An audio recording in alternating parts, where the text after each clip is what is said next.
我不是被霍衍舟毒死了吗？怎么会出现在这儿？他素来嫌我出身寒微，高中后为了迎娶贵女，便给我编排了莫须有的荡妇罪名。不要！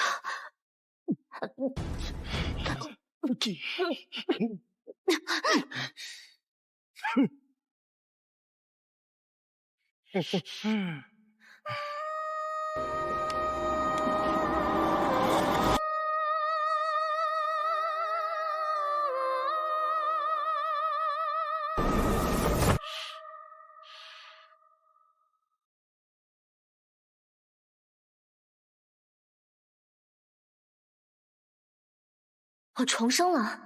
再来一尊，皇上送的是新日方面。好，以霍公子的文采，一定能拿下净水县暗手。趁此雅兴，我出上联：泮水新题年少名，晴窗醉里落花生。既然狄公子正忙着，我来替他应对。江如初，你要造反啊！一个通房的丫头也敢出来替霍公子吟诗作对了？云窗未歇清惊至，笔抵春潮待日明。这对子接得妙啊！江如初，你发什么疯？前世霍衍舟便是靠着我连过乡试会试，一路青云直上，最终高中状元。不过那都是上辈子的事儿。霍衍舟，这一世你的状元之位该我来做。我没疯，我只是要与你退婚。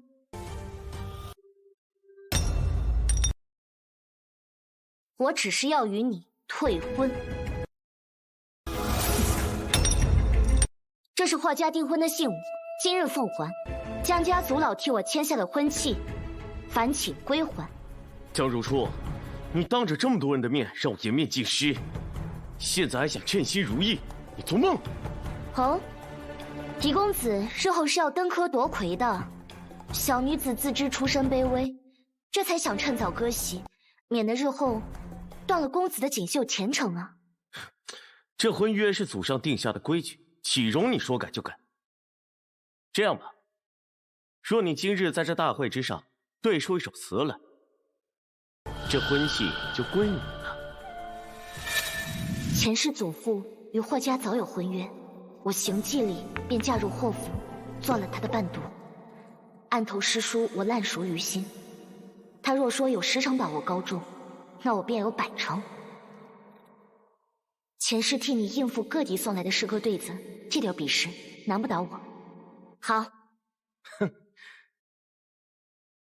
在座的各位谁有雅兴替我的未婚妻出个上联？江如初，论你这上不得台面的出身，谁会愿与你作对？霍公子说笑了，在座皆是世家望族，与一个通房丫头对对子，传出去岂不可笑？哼，有意思，以为尽是些虚头巴脑的应酬，倒撞见一场好戏。哼，那便由我来凑个去。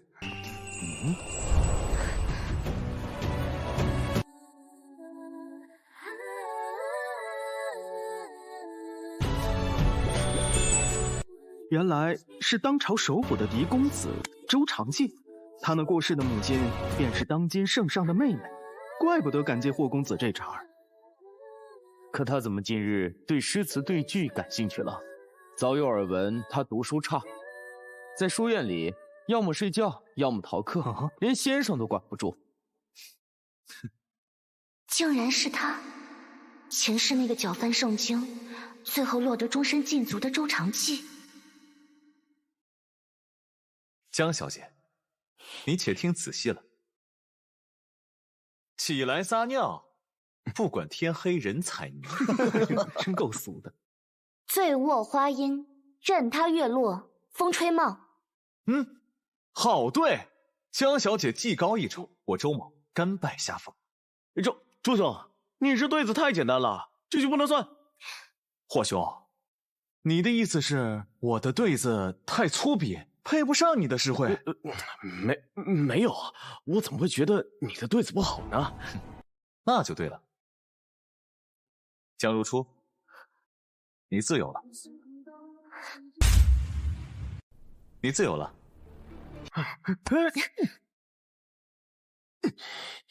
江如初，你可想好了，出了我霍家的大门，再想回来，除非你跪下来求我。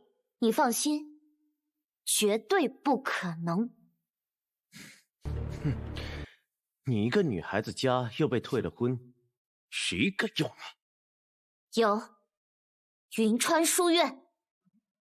哼，朝廷半数官员任教了云川书院，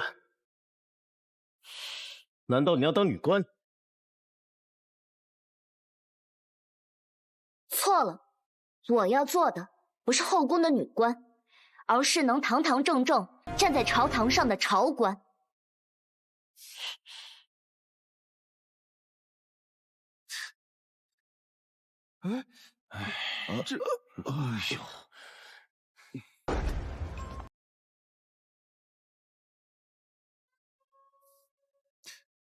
刘应，赶紧派人去查一下江如初的消息。公子，这姑娘接个对子就把你魂给勾走了呀？她就是我要找的人，我一定要让她进云川书院。云川书院，你脑子让驴踢了？你放着好好的霍家你不嫁，你竟然去念什么书？各位族老请放心，我现在就带着他到霍府道歉去。你跟我走。不去，婚期我已经撕了。放肆！你若不嫁，霍府原本答应替你家偿还的50两债务，现在就给我拿出来，否则的话，就拿你们家的祖屋抵债。50两，咱娘俩不吃不喝，一辈子也还不上呀。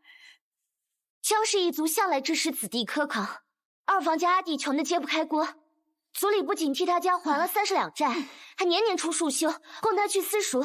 如初，你快别说了。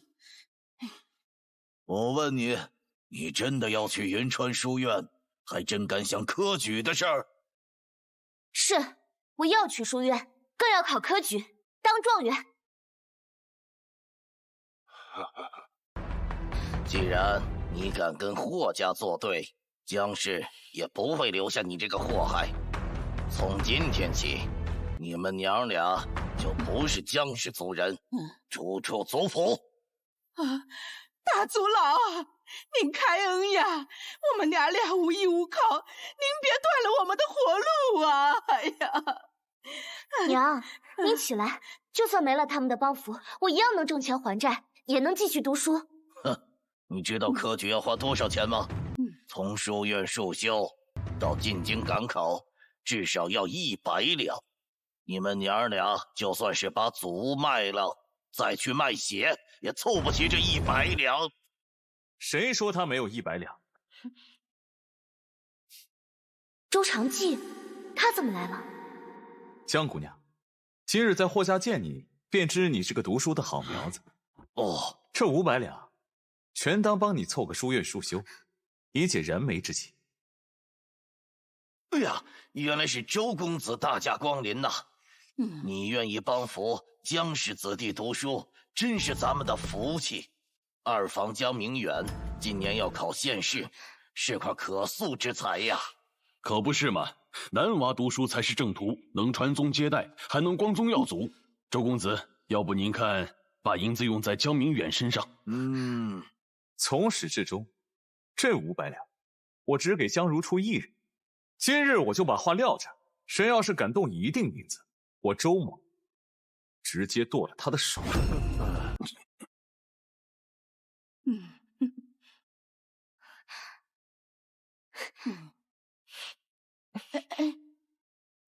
哎呦！周公子，你为何要帮我？江姑娘真是聪明，知道这500两不是白送。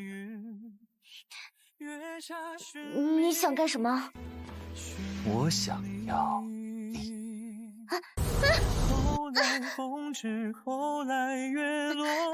后来无你，漫漫长夜沦陷在梦里。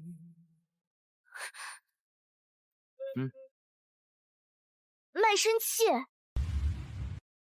卖身契。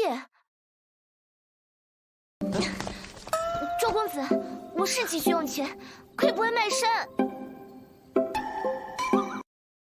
我馋的不是你的身子，我馋的是你的脑子。瞧把你吓的，真以为我要把你吃了呀？今日在霍家，听说你要去云川书院，我心中便有了一个想法。我周家子弟个个都是读书的料，就算我不是，总不能丢了周家的脸吧？所以我要找一个人帮我撑撑场面，写写作业，这是帮学期。为了保证你一直能帮到我，你需要顺利通过乡试，再进入国子监，这样我就可以帮你负责书院束修。我听说他是周氏一族最扶不上墙的，爹是权倾朝野的首辅，他倒好，连最低级的乡试都考了3次没过。通过乡试对我来说不是难事，可周公子，您真的能跟着混到国子监？谁说我混不到了？我周长介一定轻松拿下。他底子再差，只要有我的辅导，进乡试还是不难的。毕竟前世霍兖州都当上状元。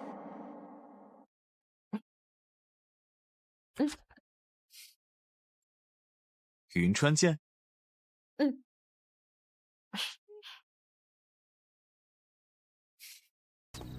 公子，为什么不直接告诉江姑娘，你要让她成为这届状元？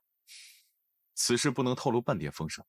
圣经多少势力盯着这状元之位，可是要找，也该找个世家清白的男子。这女子多难啊！就冲人们不相信女子能得状元，前期不会有人怀疑的。更何况，我也想知道，她究竟有多大的能耐。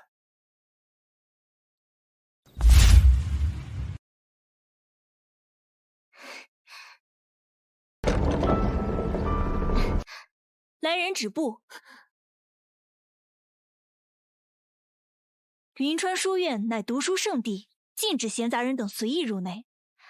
给师姐问好，在下江如初，凤台县人，年方18，是前来考书院的。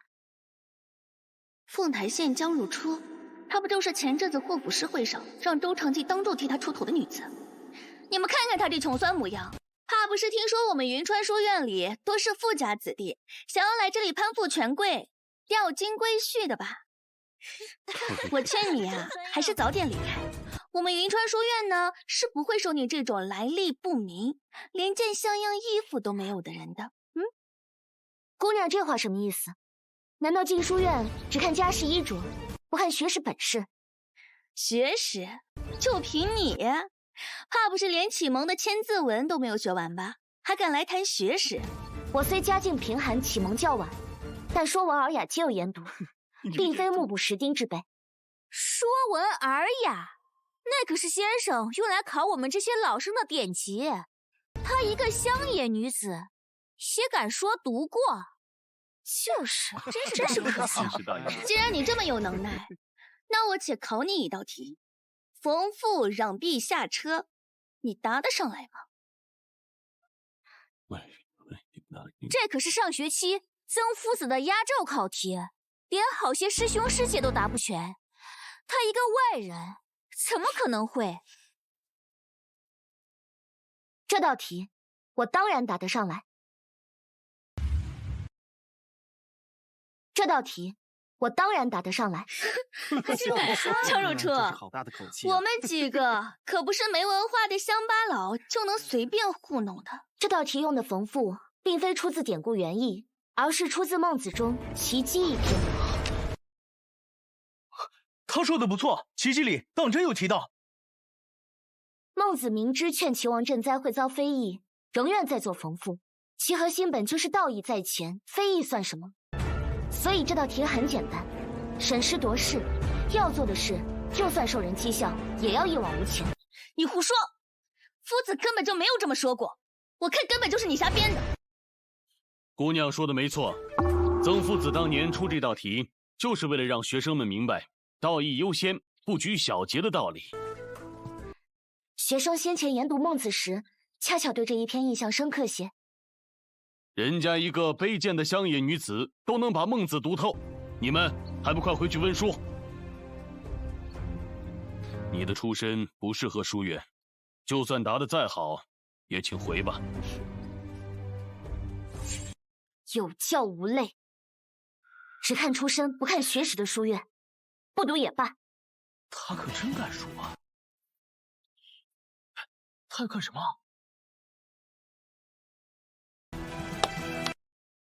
送你们8个大字：云川南云，书院不输。我看你才是没教养的，进不来云川就想着抹黑。江如初，是你自己非要出风头，正好让长继师兄看看，你是个只会撒泼、没半点规矩的粗鄙之人。谁说他进不了云川？他可是寻溪堂的新生。寻溪堂？他可是寻溪堂的新生。寻溪堂？那可是我们云川最顶尖的学堂。曾夫子挑学生，从来不看家世，全看合不合他的眼缘。多少世家子弟挤破头也进不来。怪不得他敢跟直学叫板。不可能，寻溪堂的入学名单里根本没有他的名字。就算寻溪堂再特立独行，也不能越过学院的规矩，私自收人。规矩？这是贺夫子亲笔写的推荐信，这算不算规矩？竟然是贺夫子！前世霍兖州高中后，曾去拜访过他，也吃了闭门羹。周长继和贺夫子是什么关系？竟然能拿到推荐信？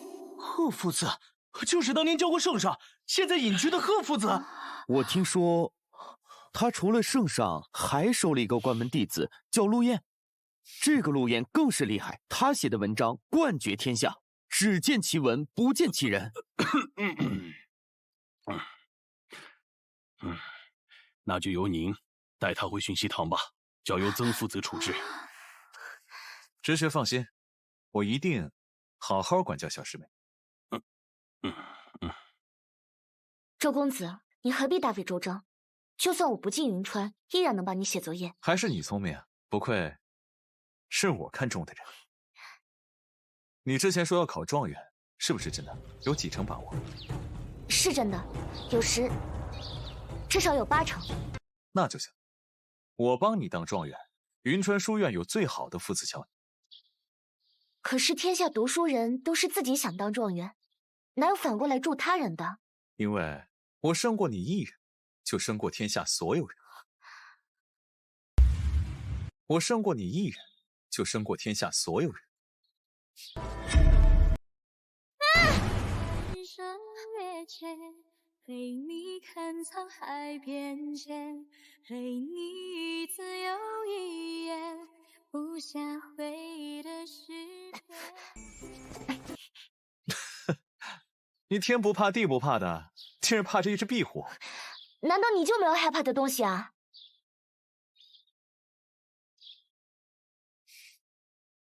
喂，等等我！我不叫喂，叫我师兄。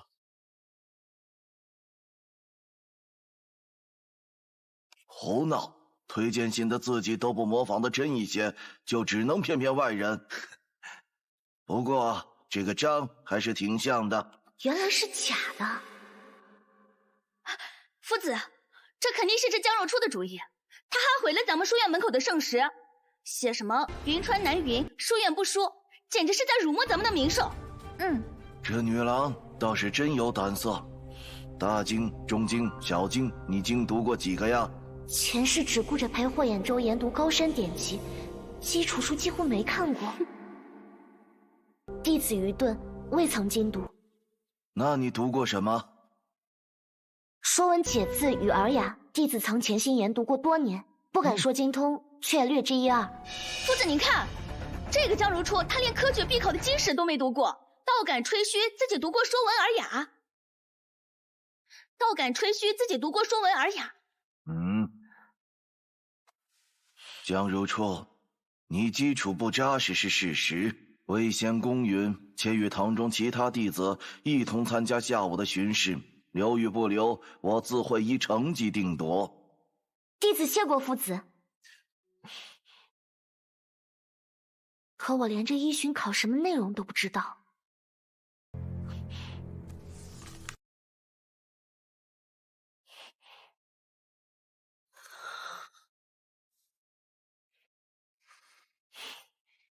求他还不如求己，他估计连书都没翻开过。师姐，师姐，打扰师姐，请问这巡视都考什么内容啊？这一巡视考的是表记和符文2篇，内容不多，随便看看就能应付，没什么难的。多谢师姐指点。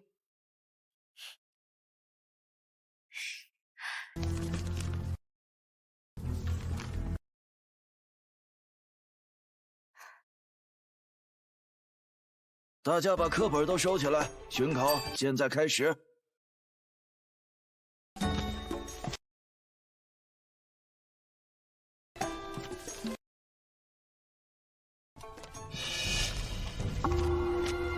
不是说考符文和表记吗？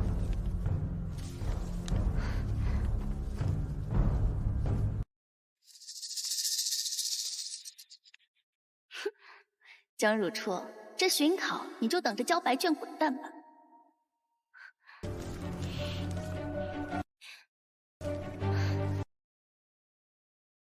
这初之人倒是刁钻，寻常学生怕是会以为写的是月光照海，亮如明镜，殊不知此句点出春秋繁露。可惜遇上了我，前世陪霍衍舟读的那些杂记典故，总算没白看。论四书五经，我或许不及旁人，可这些偏门学问，难不倒我。他认真起来，还挺可爱的。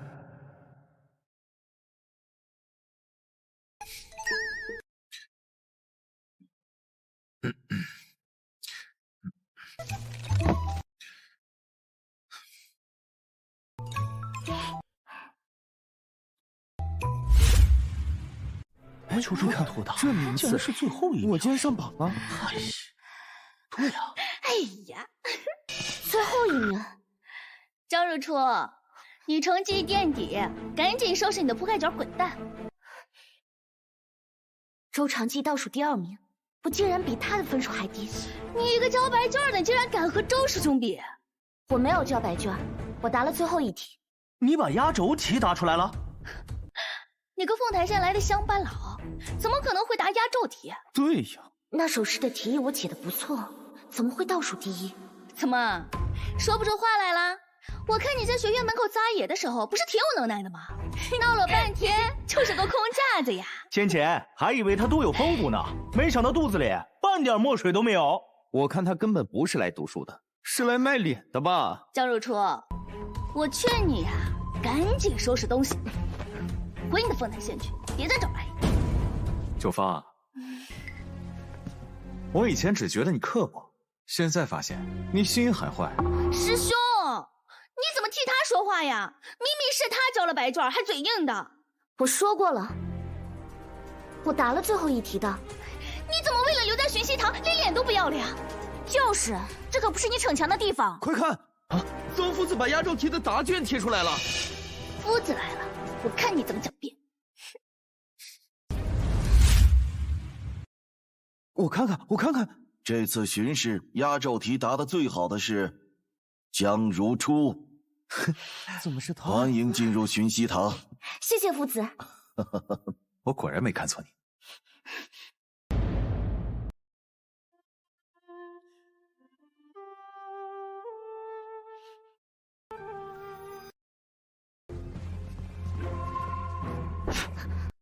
大晚上点灯，耽误别人睡觉。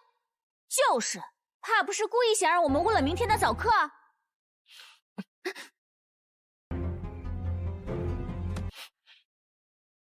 我走便是。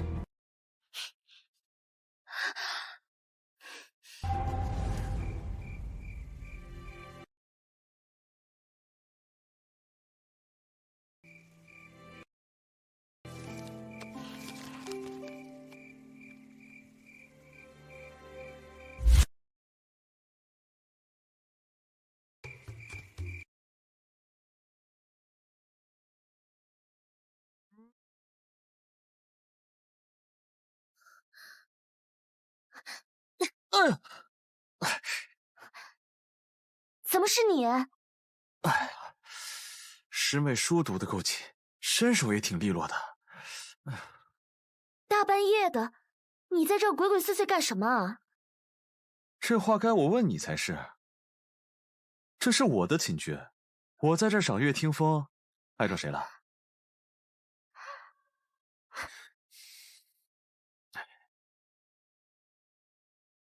这么大一间独院，都是你的？怎么？羡慕啊？羡慕？你一个考试睡大觉、成绩垫底的人，凭什么独占一间独院？凭我家底厚啊！是我唐突了，我这就走。别着急走啊，我还想请你到房间里坐坐。你果然馋我的。嗯。你再乱来我就喊人了。你在想什么呢？你是我未来的状元，怎么能在这里读书？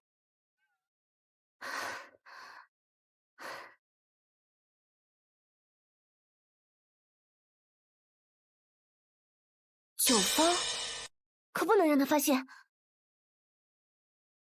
我们怕他们干嘛？我们正大光。我们孤男寡女要是被他发现，肯定要闹到曾夫子那儿。找到人之后，直接把他打晕，扔进柴房里，听见没有？好。我到底哪儿让他不满意了，这么陷害我？他们想要演戏，我们就陪他们演完。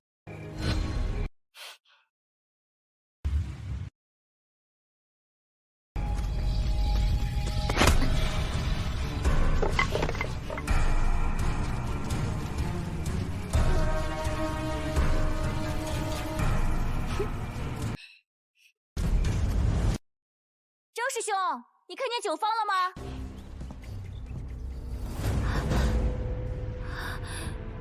酒坊怎么把江如初放在这儿？我得赶紧去找曾夫子过来。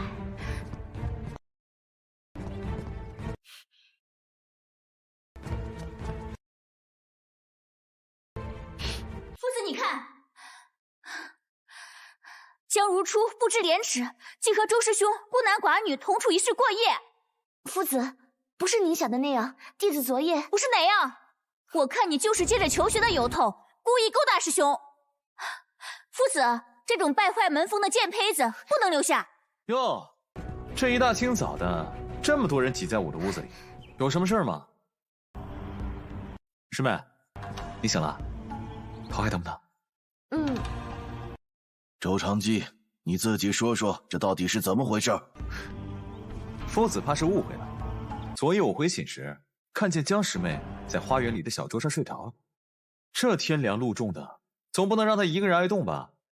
我便让小厮把她送回来休息。嗯。我教你们互助友爱，可也教过男女授受不亲。你身为师兄，更应该注意分寸。夫子放心，弟子比谁都更懂得分寸。昨夜在沈师兄的屋子里打了一夜地铺，那地板硬，我的腰都快断了。弟子还打算顺顺利利毕业，回家好交差呢，怎么会犯这等忌讳？倒是某些人，师妹明明有寝居，却被逼得露宿街头，这心思可就难猜喽。嗯。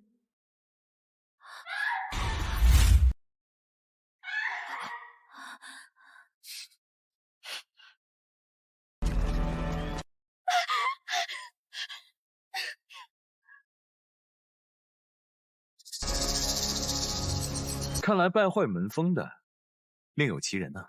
怎么在柴房里的是酒坊？哲学，你带着酒坊来我书房一趟。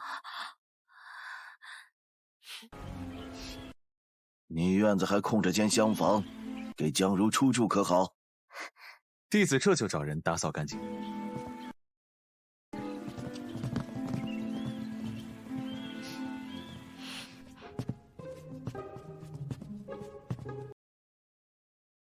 以后你就在这里读书备考，凡事吩咐留应就行。嗯。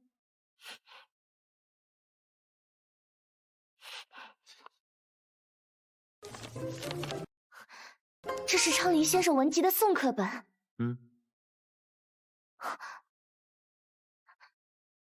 还有文心雕龙柱的手抄本。这些都是难得一见的好书，怎么会在这儿？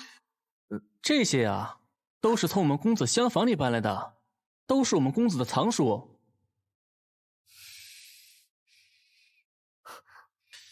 可你不是不读书吗？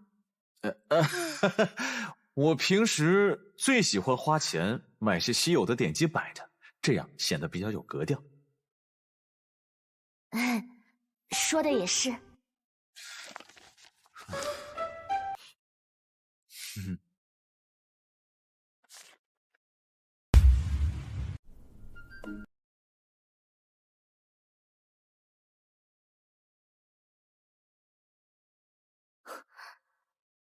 这书法苍劲有力，至少有10年功底才能练成。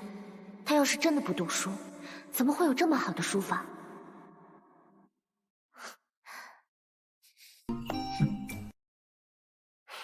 算了吧，就他那吊儿郎当的样子。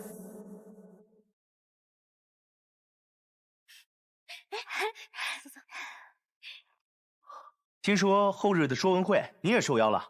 当然，这种切磋机会我可不能错过。而且啊，我听说魁首还可以进冯氏书楼呢。冯氏书楼是那个有一整栋典籍孤本的书楼吗？没错，而且还能见到书楼管理员贺父子，他可是当朝圣上的老师。何止啊！要是能得到贺父子的青睐，成为他的关门弟子，那就更好了。毕竟啊，除了圣人之外，贺夫子这辈子就只收过陆燕一位弟子。陆燕，前世在霍衍舟身边整理文书时，他的文章我都读过。若是有机会，一定要见见这位先生。他的每一篇文章我都读过，所以进到冯氏书楼还能见到陆燕吗？没想到你早已心有所属了。没有，我对他只是崇拜之情。陆燕从不见人，据说他是圣人的亲信幕僚，向来行踪隐秘，想见他可没那么容易。想见他可没那么容易。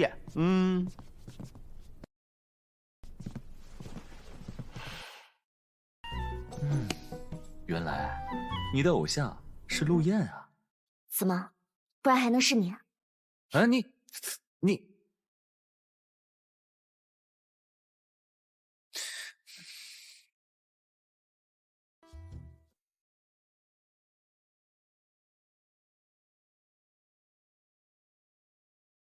我已经找到培养状元的人选。哈，快与朕说说，能让你相中的人是谁？他现在只是云川书院的一届学生，却藏着惊人的才华。等他日后崭露头角，圣上自会知晓。胭脂啊，当年朕让你隐藏身份，就是待时机成熟，一举分权，瓦解你父亲在朝堂上的势力。只是这条路辛苦你了。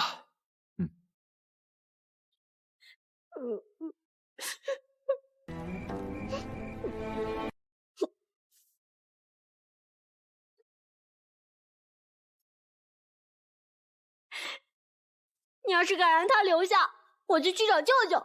舅舅是当今圣上，他会为娘做主的。圣上？你以为圣上会信你一个10岁不到小屁孩的话吗？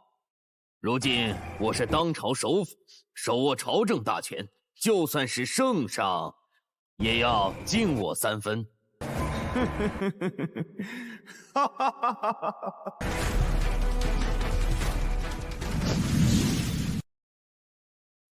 当年你不到10岁，就说要做朕的幕僚，一个半大的孩子，哪懂什么朝堂谋略？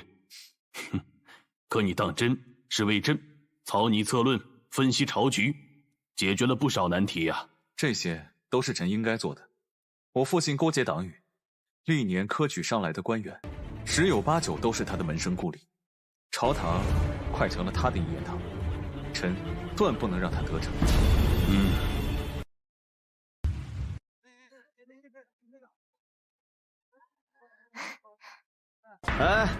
哪来的野丫头，也敢来这儿攀附？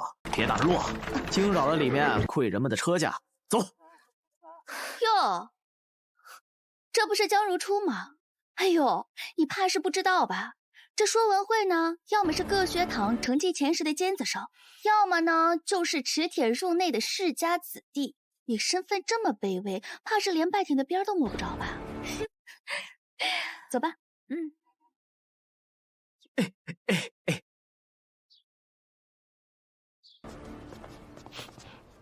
走什么走？不是要去说文会吗？杨知府的公子以左手写下一五言律诗，今年的诗魁恐是非他莫属了。左手，那不就是左撇子吗？看来这诗魁的名号也不值什么钱啊。哇，写的可真好呀！这诗看来今年的诗魁毫无疑问当属咱们杨雕虫小技。纸墨伺候。我要2支笔。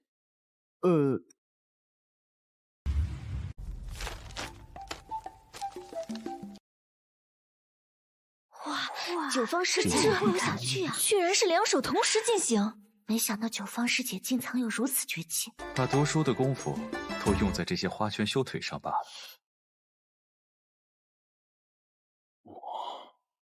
杨公子已是珠玉在前，可未想九芳小姐更是有着卧龙之姿啊！想必在座的各位才子佳人也是有目共睹。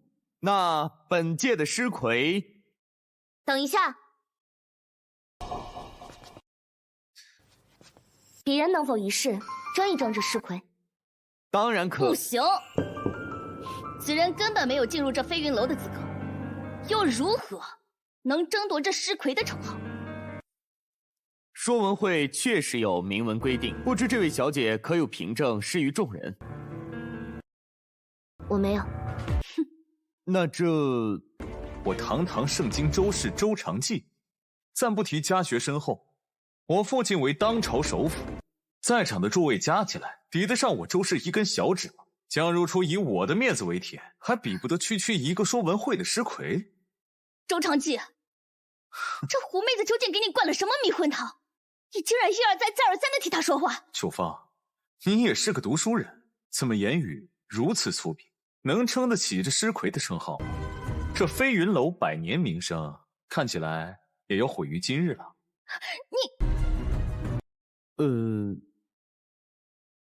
我倒要看看这乡下来的乡野村妇，到底能不能赢得过我的童子功。那就承让了。哼。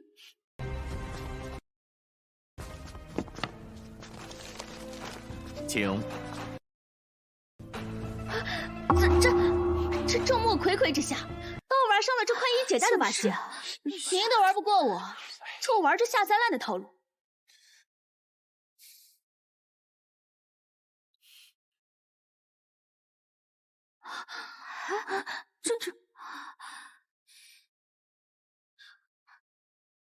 你怎么知道我要做什么？世上除我之外，你再无知己。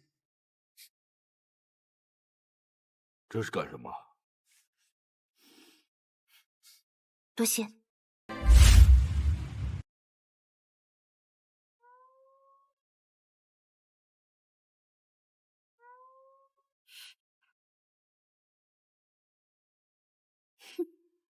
不光能蒙着眼睛，竟然用了2套迥然相异的笔法，一手笔力苍穹，一手娟秀清丽，笔法都不一样，2手皆为上品呐！我的天哪，这也太厉害了！太绝了，这还能写这么好，妙啊！不敢想象。妙，好，实在是妙。好，这女子也太神了，怎能练得如此绝技？别说是飞云楼，就算是整个县城，能写出如此好词的，都找不出第2个人。是啊，九芳姑娘，您怎么看？哼，走。那看来本次大赛的诗魁究竟归属于谁，已经不言而喻了。江如初，江如初，江如初，江如初，江如初，请。江如初，江如初，江如初，江如初，江如初。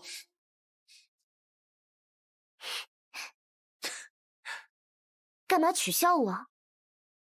罢了，我知道，你觉得我夺得诗魁的名号，靠的不过是雕虫小技。这可不是雕虫小技，是什么？是鬼斧神工。不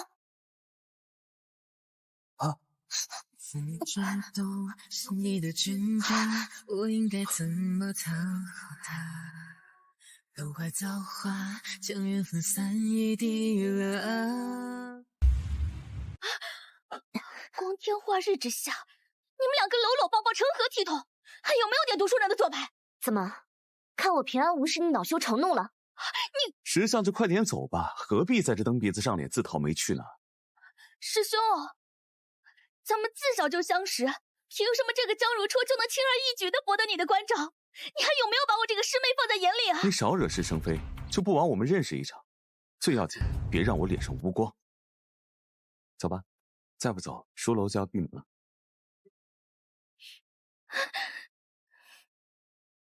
江如初，你别得意太早，只要有我在，这个现实我是不会让你过的。就差半个时辰，要是腿脚再快些，就不会有这个结果了。要不是你非帮那老夫扛萝卜，咱们早就到了。不是你说的吗？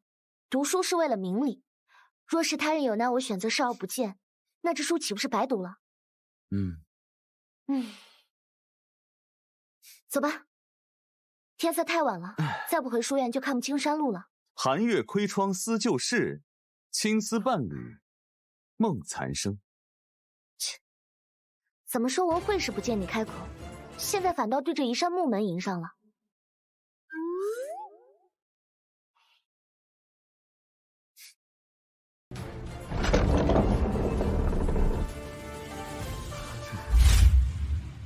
不会吧，周长记他到底什么来头啊？晚辈见过贺夫子，这么晚来叨扰您，还望您谅解。怎的今日到访？是改变主意了吗？夫子，今日我是陪同本届飞云楼的诗魁江如初来的。哦，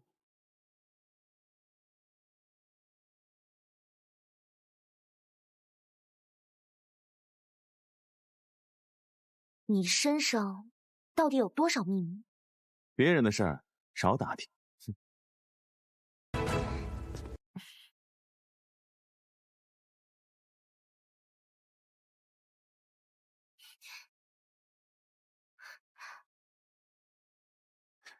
你要找哪本书？可否帮我找一下文章规范？蓝色书皮约1纸厚，我这有些文艺不甚了解。第13个书架，从下到上第2排，从右至左第8本《诗经》旁注，旁边那本便是。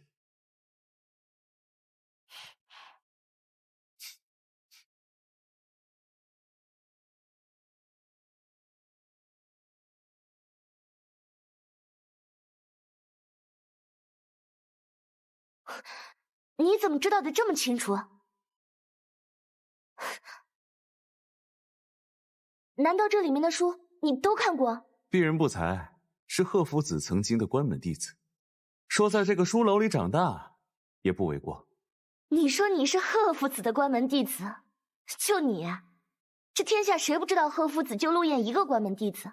难不成你是陆燕啊？哈哈，开个玩笑而已，何必当真？江如初，我在你眼里就这么差劲吗？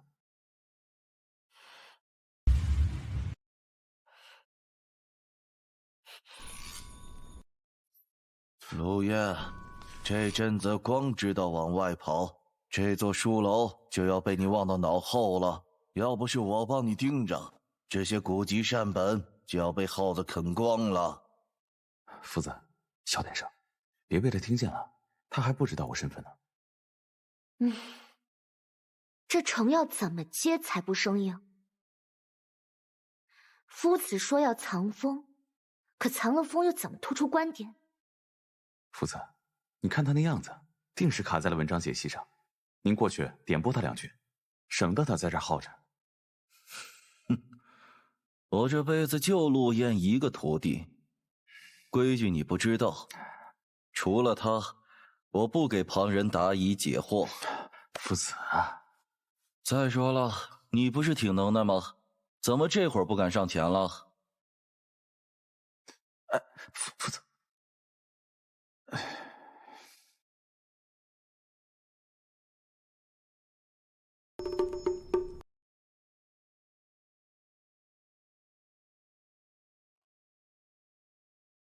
用前句的意象做铺垫，再借用典故转译，既藏起了风，又勾起了后句的观点。你是路过的书客，方才听见姑娘嘀咕文章规范，略懂一二，便多嘴两句。等等，你就是陆燕，对吗？冯氏书楼不接待外客。姑娘认错人了，陆燕先生的大名，我也只是听说。不可能，你刚才说的成句用典，跟陆燕在策论详解里的观点一模一样。我终于见到你了。我以前反复读你的评编册，里面以民为本的观点，我真的太佩服了。姑娘过誉了，只是些粗浅的见解。一点也不粗浅。日后我若是再遇到难题，还能再来书楼找你吗？若我恰巧在，便可以和你讲讲。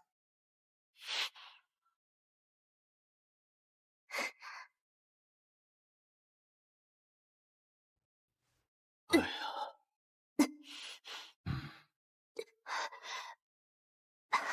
你这是误食了寒地虫草，肝脾冷热冲撞，这才上吐下泻。我昨晚只吃了一颗补气丸，其他都是在客栈吃的。他人无事，为何只有我有这般症状？谁告诉你这是补气丸啊？你幸好只服了1粒，要是2颗，你早就一命呜呼了。后日县市，我特意从山下药铺为你们购来了补气丸。九芳，你来为这次下场考试的师兄妹们分发一下。谢谢夫子。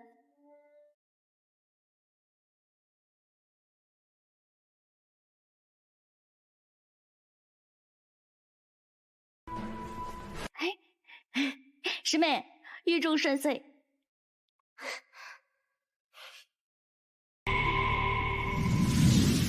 难道是九芳有意害我，掉了包？今日县试绝不能耽搁，你能否给我开个止吐泻的方子？我忍忍就过去了。能克寒地虫草的方子是有，只是在凤台县无法找到其中一味药材，只在北方的高山上有零星几株。我劝你啊，还是好生歇歇，等来年再考吧。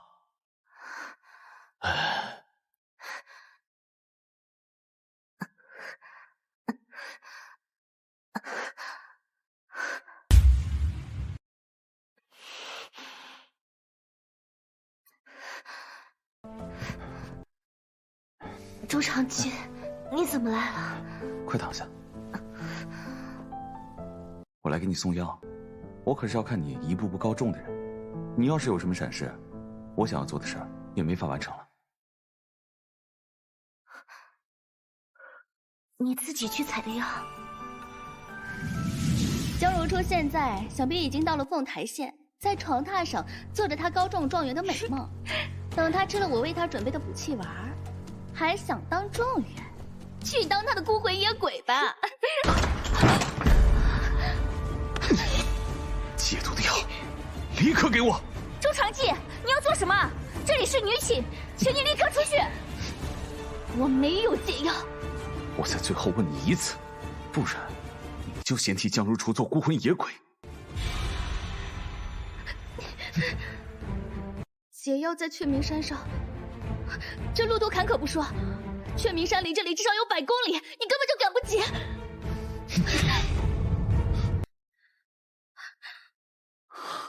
公子，山上的路太危险了，又是夜路，你不能去。我若不去，江如初就赶不上考试。那就换一个人来培养，断不能为了他。不，我的状元只能是他。公子，你若不想让我白白受伤，就赶快把药喝了。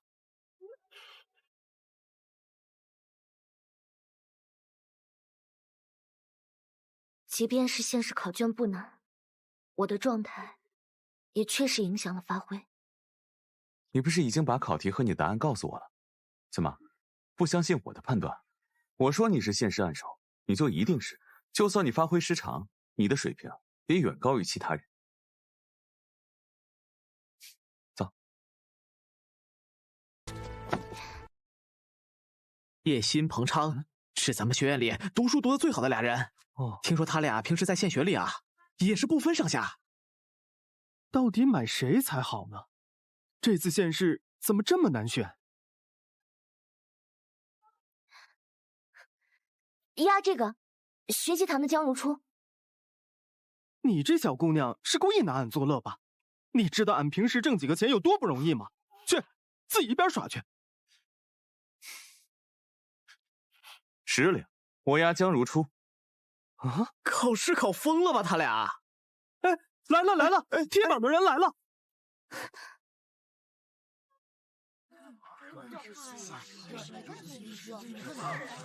哇塞，果然不出所料，这也太厉害了吧！是啊是啊。怎么会？一定有问题。哎呀，我的小祖宗啊！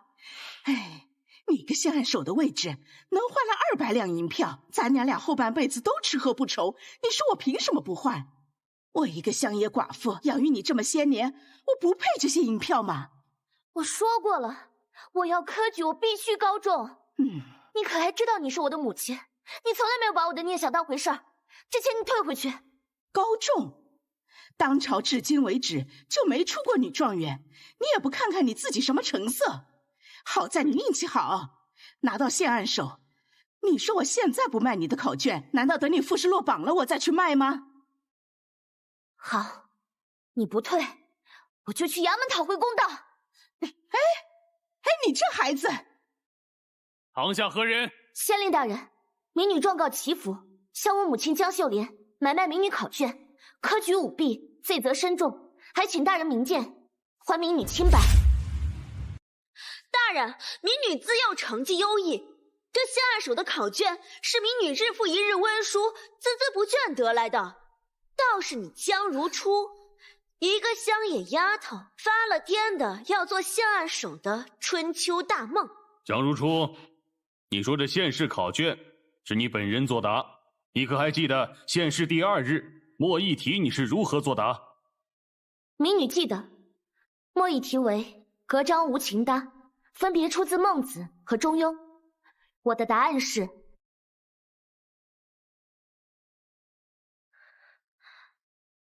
齐秋雨，你可还记得你是如何作答？民女记得一清二楚。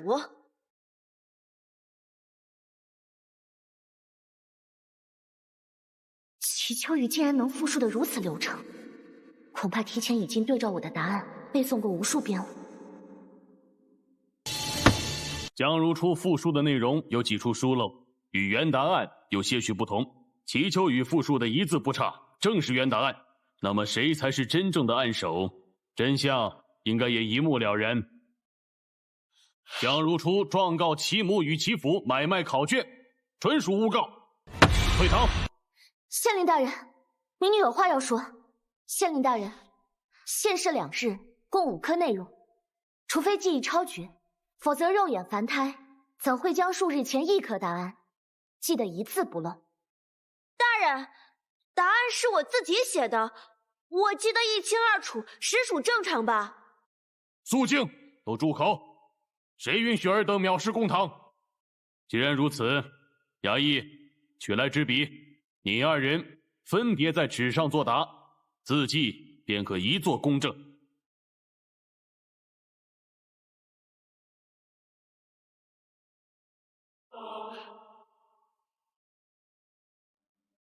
科举试卷皆由专人誊写后交由判卷人，他齐秋雨即便是知道答案，也绝无可能看到我的笔记。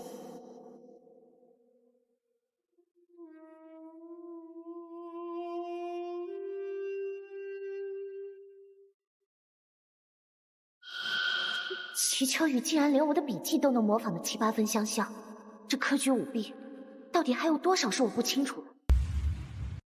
既然是顶替你暗手的位置，做戏当然也要做全套。为保此次公正，本官将以2位考生的考卷依次展示。此次为考生江如初的。怎么这江如初的笔记和他平时的字迹完全不像？他这是在搞什么把戏？考生齐秋雨。幸好周长记提醒我说，我的字迹虽然好看，却可能因为笔锋太多看不清楚，影响誊写的正确率，叫我换了一种书写风格，方便考试。齐秋雨，你千算万算，也算不出我的字迹有变吧？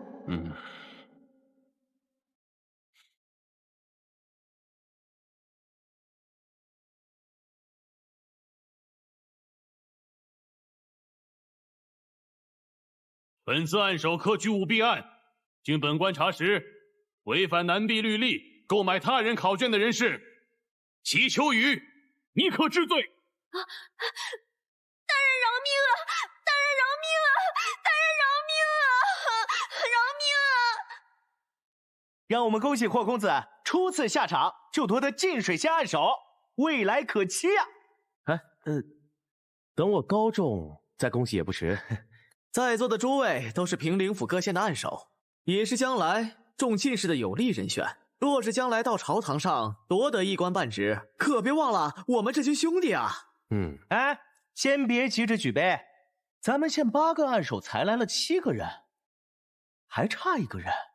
就是啊，霍公子，当年被你悔婚的通房丫头摇身一变，变成凤台县暗手，哎，你这心里是啥滋味啊？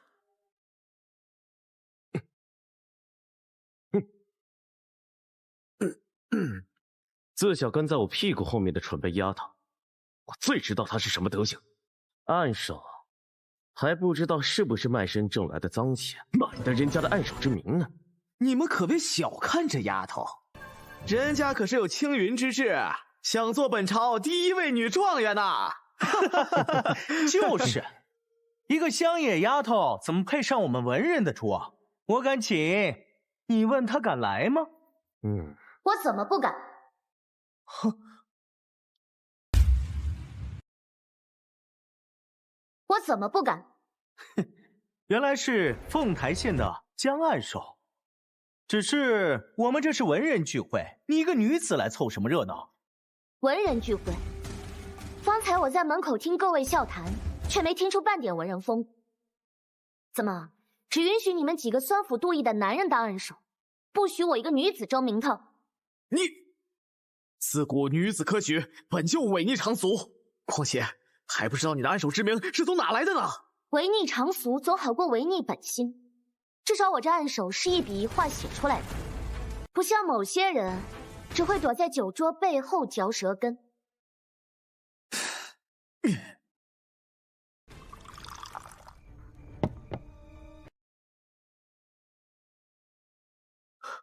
是我们先前失言，江暗手莫怪。这杯酒我先干为敬，一来赔罪，二来恭喜你拔得凤台县头筹。对啊，恭喜。是啊，恭喜。要是江如初那丫头来了，我找个由头让她喝了这杯酒，保管她今晚醒不过来。她终究是您的人。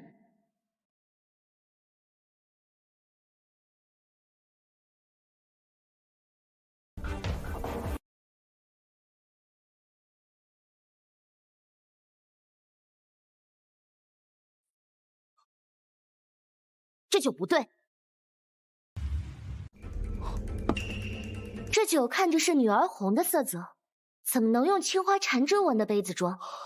这杯盏胎厚又重，最压酒香，通常喝烈酒才会用。是，江暗手懂行，是我们疏忽大意了。小二，快拿1整套白瓷宝胎杯来。是。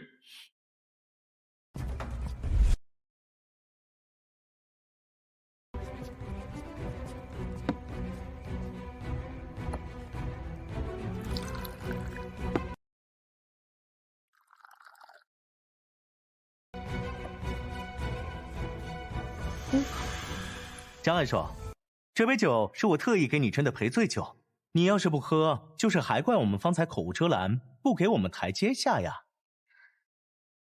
那我就浅尝一口，感谢各位盛情。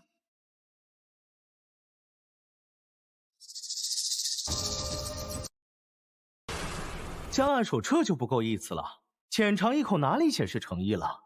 至少得陪我们每个人都喝一杯。是呀，喝一杯呀，对啊，对不对？陪我们都喝一杯啊！陪我们都喝一杯啊！我都好久没喝了。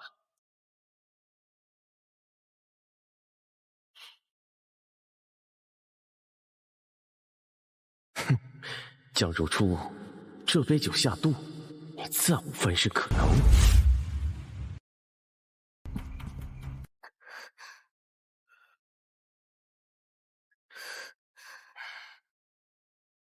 你们到底在酒里下了什么东西？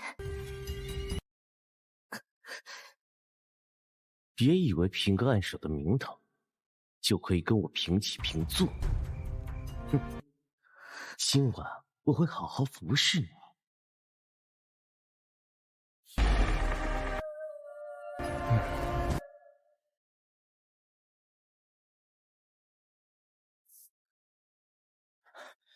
公子，不好了，江姑娘跟霍公子那帮人出去喝酒了。对吗？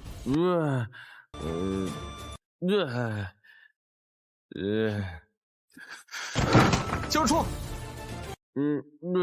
哎，你怎么来了？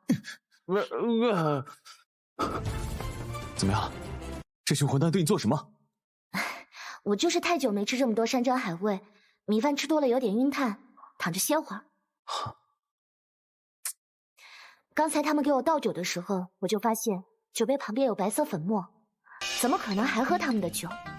各位暗手，我江如初敬大家一杯。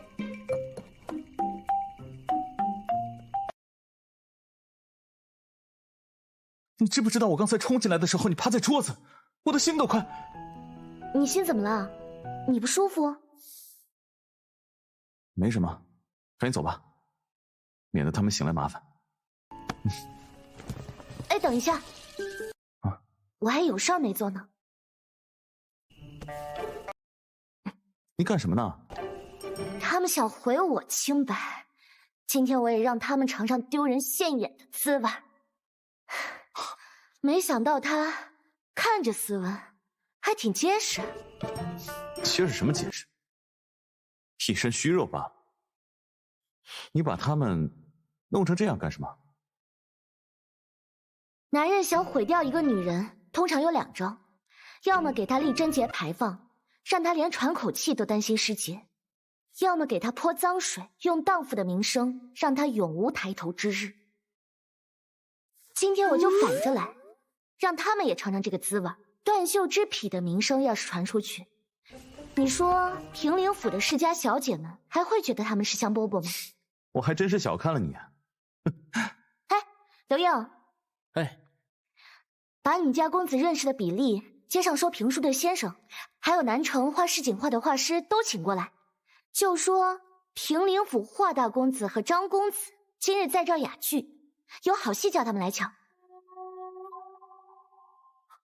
江如初，我今天才算是真正认识到你。那你不知道的我还多了去了。哼。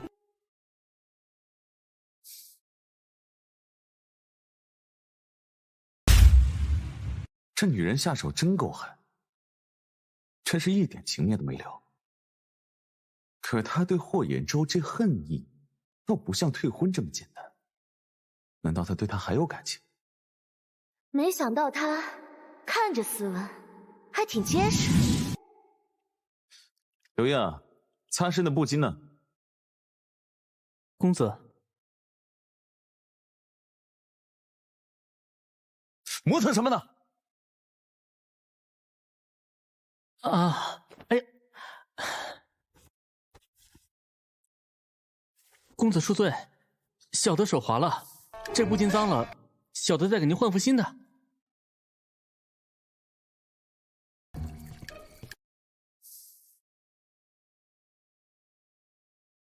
哎呦，江小姐，您在吗？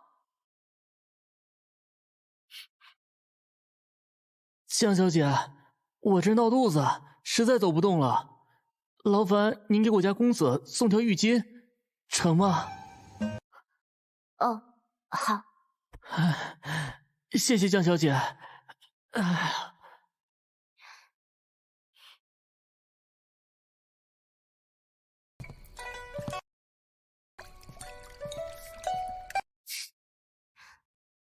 周公子，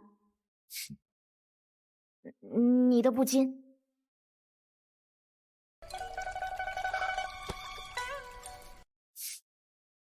谢谢你。那我就先走了。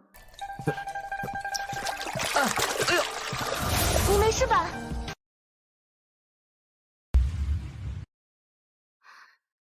看来这招美男计奏效了。我到底哪里比不上火焰咒了？连摸都不愿意摸我一下。哼！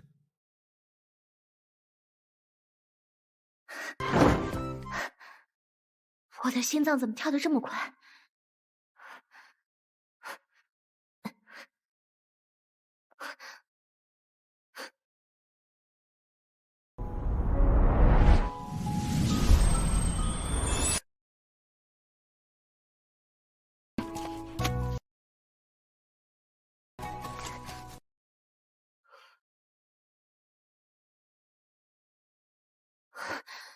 我是中了什么邪？怎么满脑子都是周长记？我不会是爱上他了吧？不行不行，还有1个月就是乡试，考状元才是头等大事。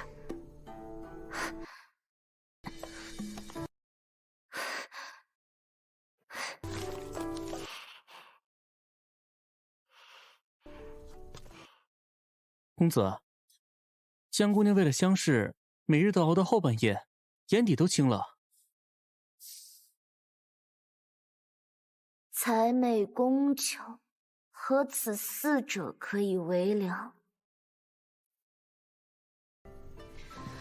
啊，到底怎么解啊？著书翻了3本了。这世上只有一个人可以把考功记的精义解释得透彻，那个人就是陆燕啊，他肯定知道。他就这么厉害吗？我上次在冯氏书楼好不容易找到了孤本《文章轨范》，里面的典故晦涩难懂，他3言2语就给我点透了。他是贺夫子的门生，那破书楼里的书他看不懂才怪呢。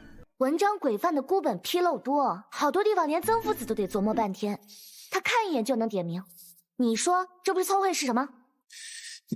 而且我还听闻他是当今圣上的幕僚，圣上特意下旨护着他的行踪，现实上没几个人见过他的真面目。我就见过。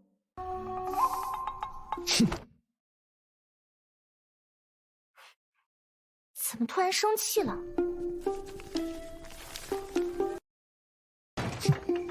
陆燕唱陆燕团的，眼里就只有这个陆燕，让你的陆燕来教你了。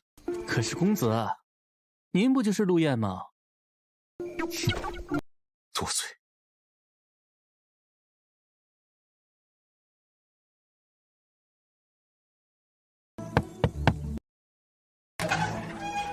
江姑娘，给您的信。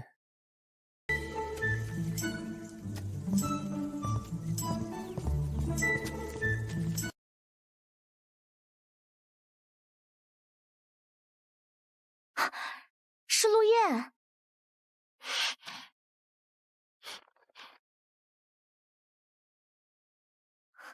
你这么一点拨，我一下就懂了，太谢谢你了。举手之劳，你天资聪慧，只是差个思路吧。啊，光顾着请教问题，忘了问你，约我来是做什么？我约你来是赏花，赏花。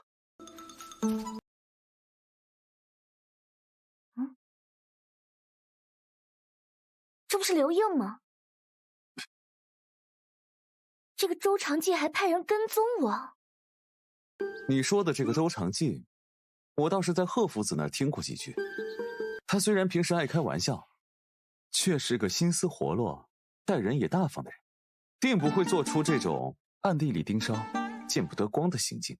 你就是没跟他多接触，他就是个典型的纨绔公子哥，平时就喜欢逗弄人、瞎晃你，幼稚的很。他在你眼中是这么样一个人？倒也不算全无可取。上次我被人下毒，他亲自上山为我采药；还有我熬夜读书的时候，他也会特意让人给我送些暖身的汤水。好，看来他人还挺好的，偶尔还算靠谱吧。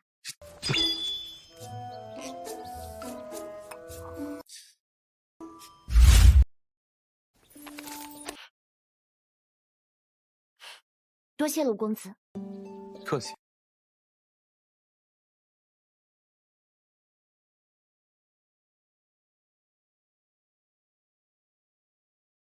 公子，你刚刚藏哪儿了？不知道藏好点，差点就露馅了。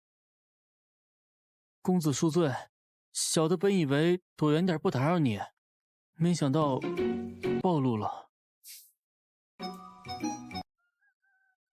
在他眼里，我竟然是个会找人盯梢的人。就算我找人跟着他，是怕他遇到像霍彦舟这样的麻烦，是为了保护他。他怎么就不明白呢？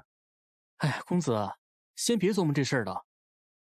府学的人说有件要紧事。走，去御满楼。吕考官，这是小的一点心意，请您收下。这次乡试，还请您多提拔提拔我家公子。放心，自然不会让你白跑。这次经义题侧重周礼考功绩，策论嘛，考的是盐铁官营，你们提前准备罢了。多谢李考官，多谢李考官，你真是大好人。还真被江如初押中了题。若这次高中，定不会忘了您的恩情。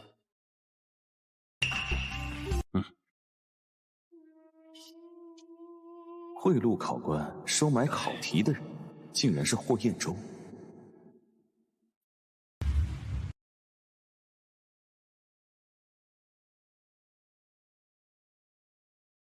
这位大人，我家公子有请。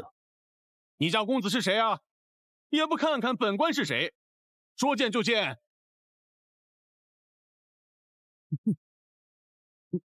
是陆燕公子要见我吗？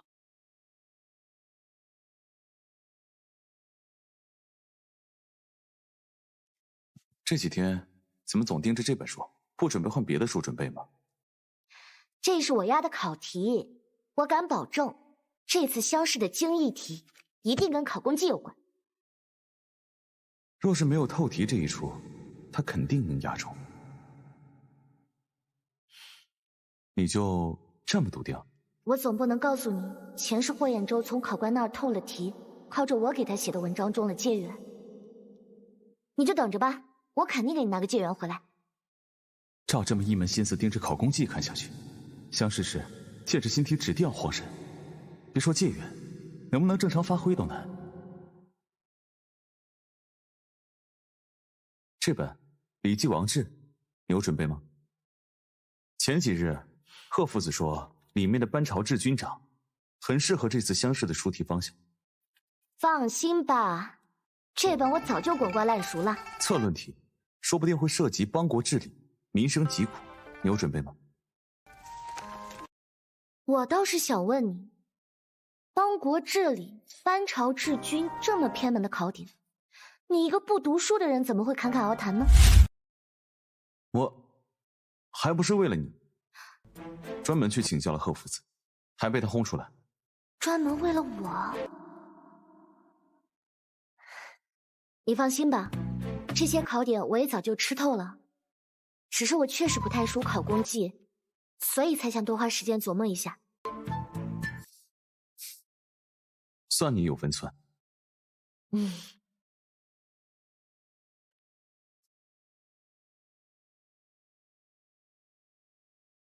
你们就好好听我的，按照我画的重点去答。这人还真是不要脸，作弊来的考题也好在这儿吹嘘。保证万无一失。啊，江如初，乡试可不是现世那种小孩子过家家的难度，我劝你还是赶紧回去，省得一会儿拿到考题哭鼻子。还有，这不是和张公子一起被画师画进断袖图里的霍大公子吗？怎么今天没带你枕边的相好一起来备考，反倒操心起我来了？江如初，你信不信我今日让你连这贡院的门都进不去？进不进得去是贡院的差役说了算，难不成你霍大公子手段了得，靠旁门左道就能只手遮天，影响考试了？好啊，那你敢不敢跟我赌一场，就比这乡试的成绩？谁输了，放榜那天，谁绕着这贡院门口的石狮子学狗绕3圈，还要大喊一句我是废物啊！你敢赌吗？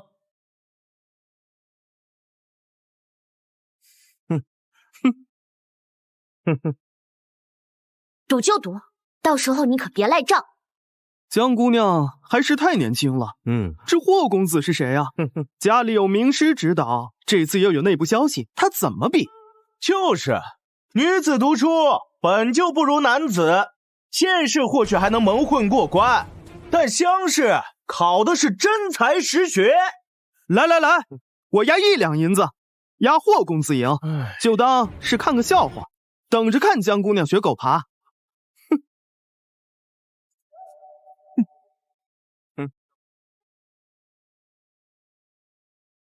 我赌10两，就赌我比霍兖州名次高。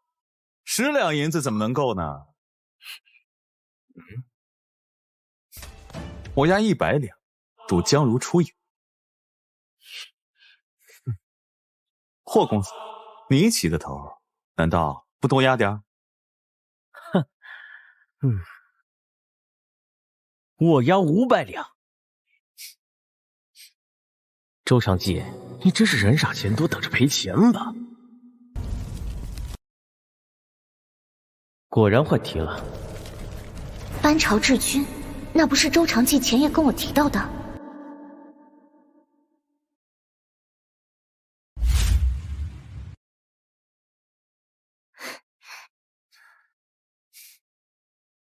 这次考试有几成把握？中举的话有10成，至于解元5成吧。江如初，你之前逞能的时候不是很厉害吗？又跟我赌狗爬，又拍10两银子，怎么怕了？明明换了考题，这人怎么还是那么嚣张，一副胜券在握的样子？班朝治军的著书要抓李治、兵治2个点，科举倒成了他们这些富家公子靠门路耍手段的游戏。江如初，我们的赌约你可别忘了。当然，如果你求我的话，赌约可以不作数。当然算数。大家快来看呀，一会儿有好戏看。有人要照着贡院的石狮子学狗爬呢。看这个姑娘文文静静的，没想到还跟人家赌这个。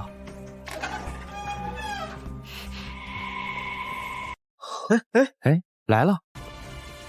江如初，我要让你尝尝在人前丢尽脸的滋味。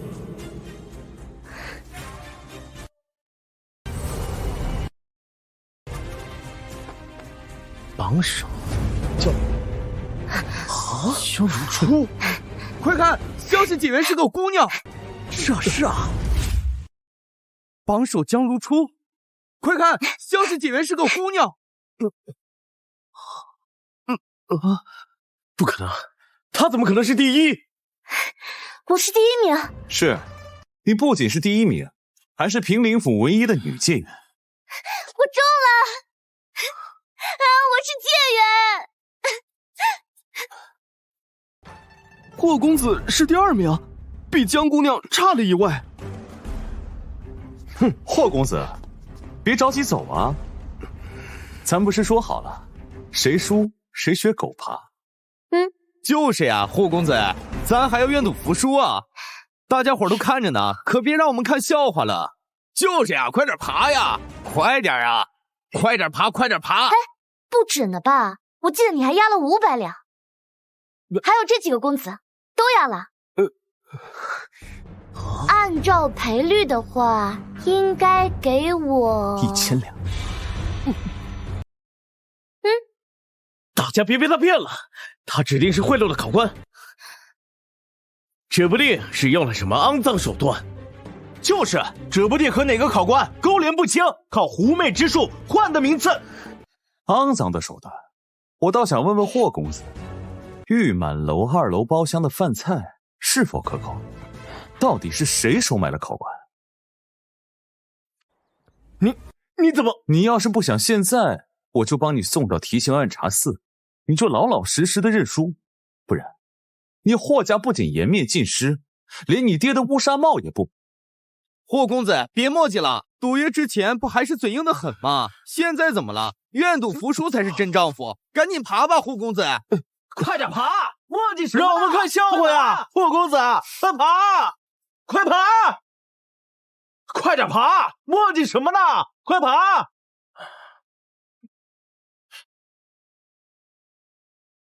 来，爬！快点爬！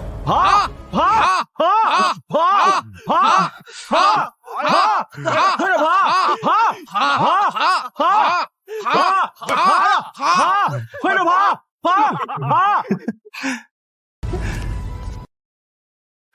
这还没高中状元，就体验了一把暴富啊！你不是想吃玉满楼的八宝鸭吗？走，咱们下馆子去。好，走。玉满楼的八宝鸭果然名不虚传，鸭皮油嫩不腻，里面的香菇裹着瑶柱，一口下去满是鲜味儿。你喜欢就好，你要是想吃啊，我以后天天带你去吃，把他家的招牌菜都吃个遍。真的？不过说到玉满楼，你是怎么知道霍衍舟在那儿收买考官的？我碰巧在玉满楼碰见的，怕霍衍舟算计你。那考题呢？乡试考题是层层核验才定好的，连府尹大人来了都没资格说换就换。是贺父子，他早年间跟这次主考大人有个旧交，我就连夜写了封信，告诉他，如果这次舞弊案闹大，会对乡试有影响。你也犯不上为了我做这么多呀。我这么做不过就是为了保你高中状元，好为我所用。公子，不好了，外面来了很多世家公子，都带着些厚礼，说是要向江姑娘提亲。这位就是中了解元的江姑娘，果然是才貌双全啊！我就是江如初。江姑娘，我家在县城有3进宅院，10亩良田，若你肯嫁给我，聘礼我出100两，往后你只安心读书，家里的琐事不用你沾手。我出500两，还能请京城的绣娘给你做衣裳。能娶解元娘子，往后我家在乡里都有荣光啊！江姑娘，这是我家聘礼500两，我还要为你疏通关系，为你加油助威，我家里还能为你助力。公子，都这样了，你还不赶紧冲？再晚点，江姑娘都被抢走了。抢什么？他自有判断。江姑娘，我这就带你去看咱家的田宅去。哎，住手！你是谁？快放开江姑娘！我是他夫君。我是他夫君。我没听错吧？他说他是我的夫君。周长记，我们知道你是首府之子，可你顽劣成性，整日游手好闲，哪点配上这名头了？我与如初虽未行3媒6聘之礼，但早已私定终生。他的婚事轮不到你们智慧。我们要么有家产，要么有功名前程，你除了有个白名头还会什么？我相信江姑娘的眼光，定不可能看上这整天无所事事的人。这些年为了藏住幕僚的身份，故意在人前把纨绔的形象做实，可如初要考上状元，要是被我的名声缠上，往后在京城的路怕是要难走许。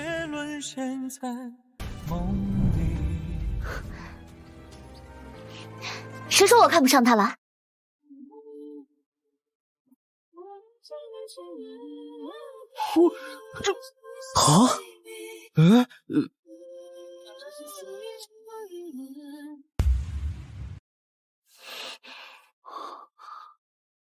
我与周长季早已情投意合，早已私定终身，如今已非清白之身。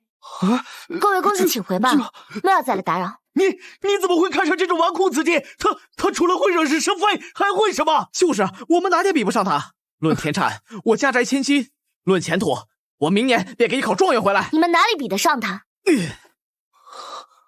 论相貌，他比你们俊朗；论身材，他比你们挺拔；论品性，他看着顽劣，却比你们这些只会用钱财衡量人的伪君子强100倍。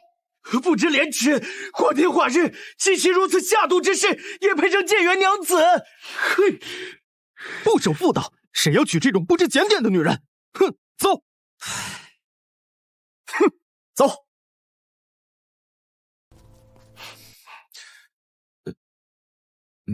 你刚才说的都是真的吗？怎么，不行？行。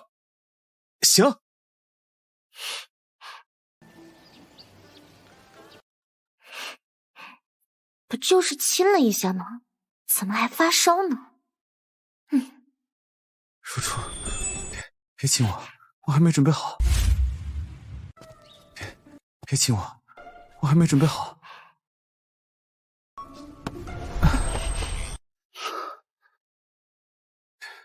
别亲我，我还没准备好。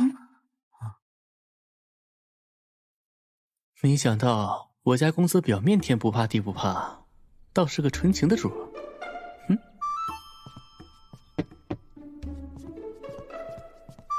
哎，正好你来了，你来照顾他。江小姐，我家公子现在发高烧，需擦身降温才行。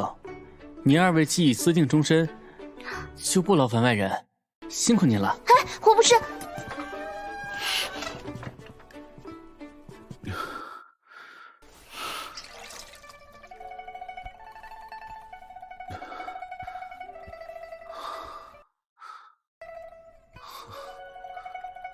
可是刘映让我干的。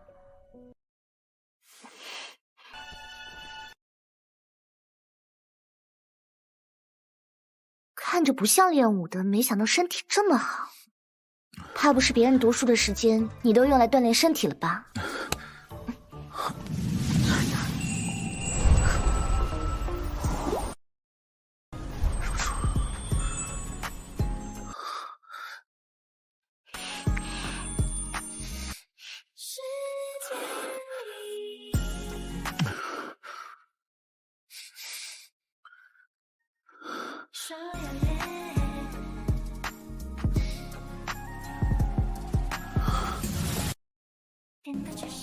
这家伙到底是不是醒着的？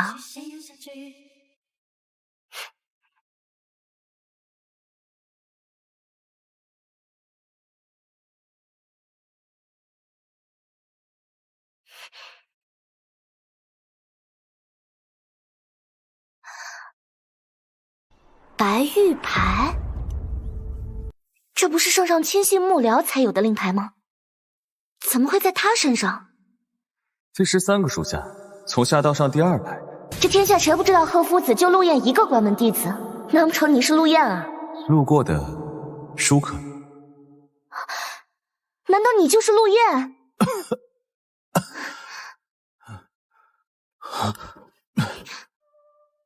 谁让你碰我这东西？我已经知道了你的身份，陆燕，对吗？我不知道你在说什么。你知道，方才我为了帮你，不惜毁了自己的名分。我只求你告诉我一个真相：为什么要隐瞒陆燕的身份？为什么要装纨绔子弟？为了击垮我的父亲，当朝首辅周沧海。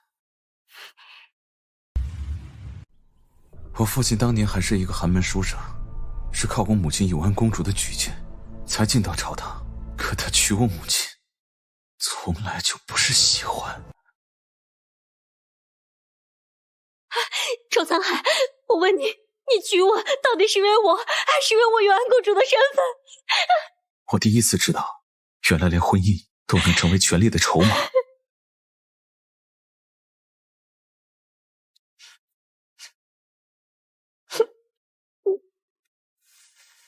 沧海，我只求你，别让长记入这些纷争。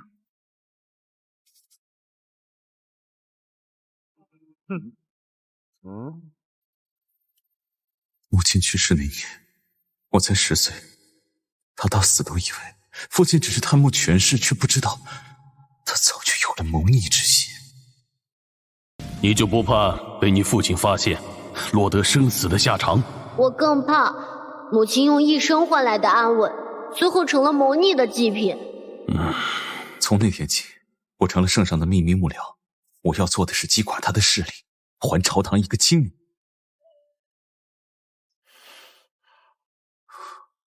我知道，弑父听起来大逆不道，你会不会觉得我……不，你这是在阻止他犯错，是维护朝堂和百姓。所以你找到我，是为了你的棋盘上能多一颗对抗他的棋子。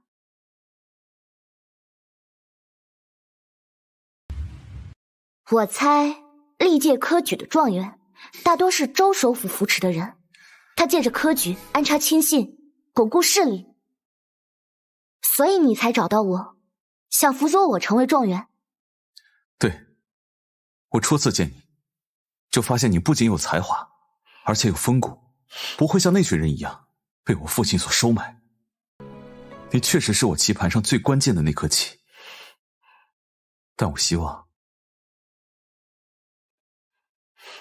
从今日起，你是我这条道路上最信任的同盟。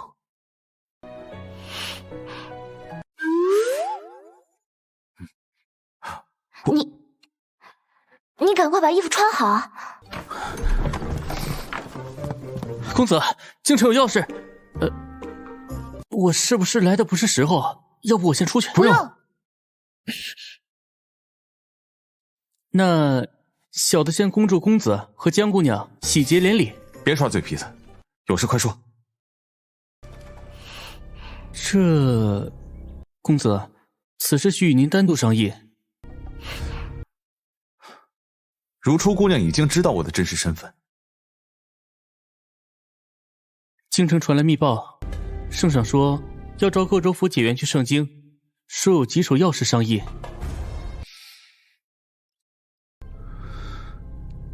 若有排头解决者，可直升殿试。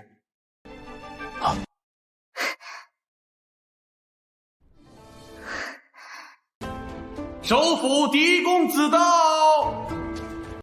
怎么觉得他这副模样更衬他一些？爹，大哥这是好兴致啊，就连圣上的宫宴都敢迟到。说到底啊，是嫡子身份惯的。看少川，言行举止间透着稳重，比他这个大哥强多了。他母亲毕竟是永安公主，可他倒好，仗着这层身份，整日游手好闲。我看呐，永安公主在九泉之下，怕是都要为他难过。长记表哥倒真是随性，我还以为你会迟到更久，特意让御膳房留了你最爱吃的水晶肘子。公主，你怎么总对大哥这么好？他就是个不学无术的纨绔，配不上您的青睐。我和谁亲近，与你何干？倒是你，年纪轻轻就满肚子酸气，活像个没长鸡毛的小子，看着就让人讨厌。皇上驾到！吾皇万岁万岁万万岁！众爱卿，平身。快呈上来吧。启禀南陛陛下，此乃我西域之宝吞日兽，其腹中藏有一颗日照珠。若能把日照珠完整取出，便可打开此器。我国举国上下无人能解开，并特向贵朝来请教。传下去。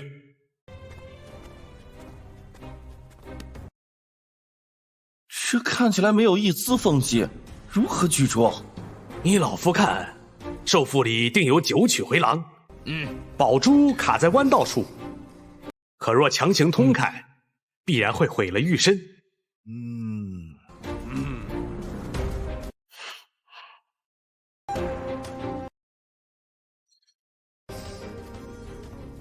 满朝文武都是老狐狸，他们不碰这道题，说明这里面有猫腻。解不开，我朝会被西域耻笑。皇上为了维护颜面，极有可能找解元们问斩。这道题的关键，从来都不是能不能解，而是敢不敢解。这个到底怎么解？圣上，可否让民女一试？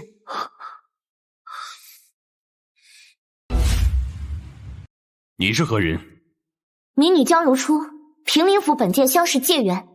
女子能考中解元已是罕见，还能在宫宴上带头解题，满朝文武都不敢碰，一个小女郎凑什么热闹？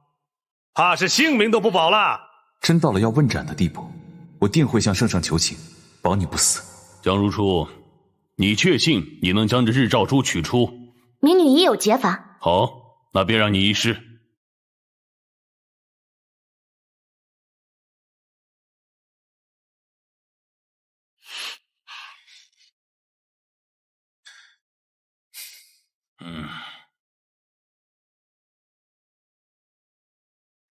陛下，这吞日兽工艺十分精巧，兽腹中空却无明显接口，日照珠卡在九曲回廊处，寻常法子确实难解，但万物皆有其解法，难取不代表不能取。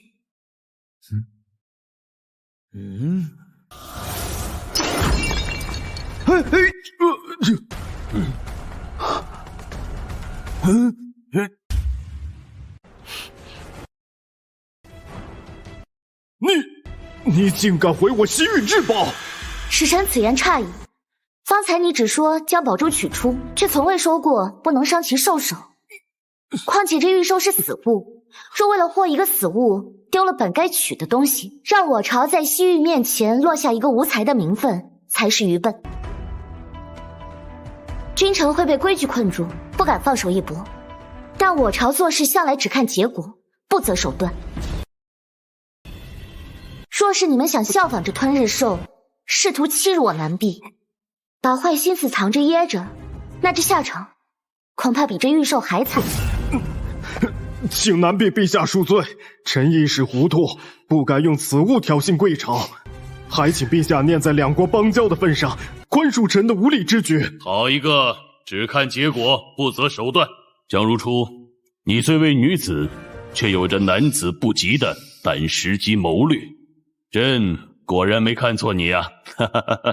谢陛下，圣上从一开始就等着这届解元里有人敢做这岁兽取珠的事。满朝文武顶着南碧官员的脸面不敢动手，可我等平民出身的解元本就没那么多顾虑。江如初，你果然不是一般女子。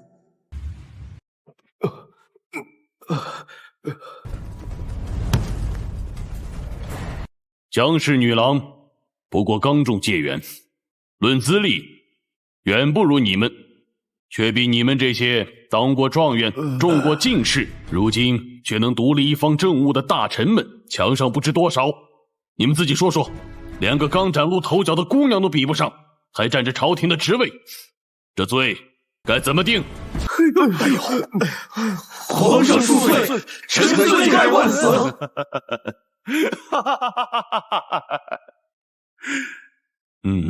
朕今日就看在江氏立功的份上，此事也罢了。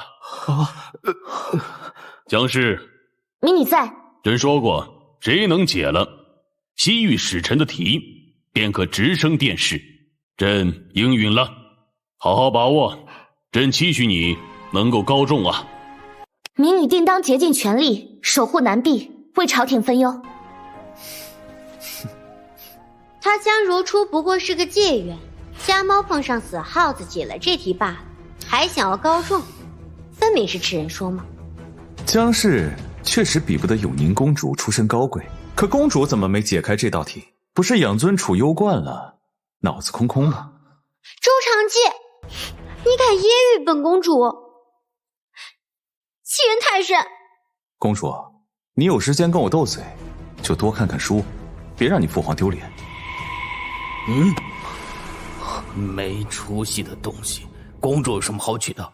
若是能把这江氏女郎收入我府，带到她高中为官，我在这朝堂之上，岂不是更能呼风唤雨？圣上，臣有一提议，还望圣上承检。哈哈哈！今日大喜，爱卿有什么提议，说出来便是。朕没有不成全的道理啊。既然圣上说今日是大喜之日，那微臣便斗胆进言，臣的次子已经到了议亲的年纪。方才见江氏女郎才思敏捷，心怀家国，虽出身寒门，却比许多世家女子胜过不少。臣向来不看重门第高低，只系才德。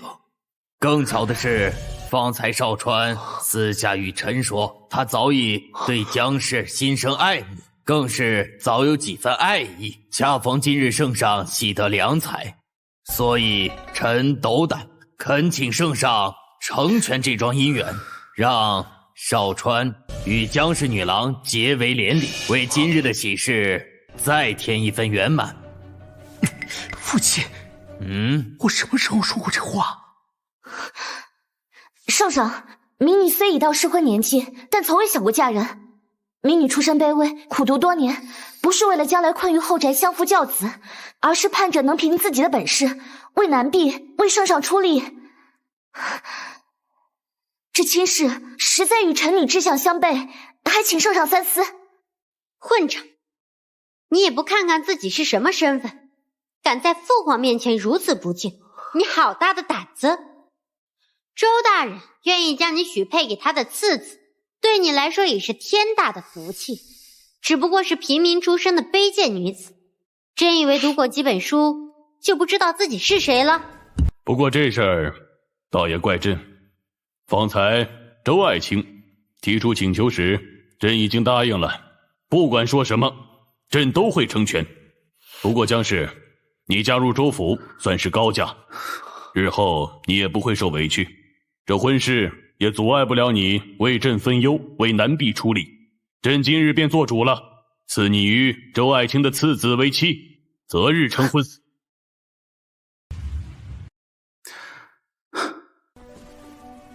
圣上，微臣也无比崇敬江女郎，江女郎的样貌更是微臣所喜。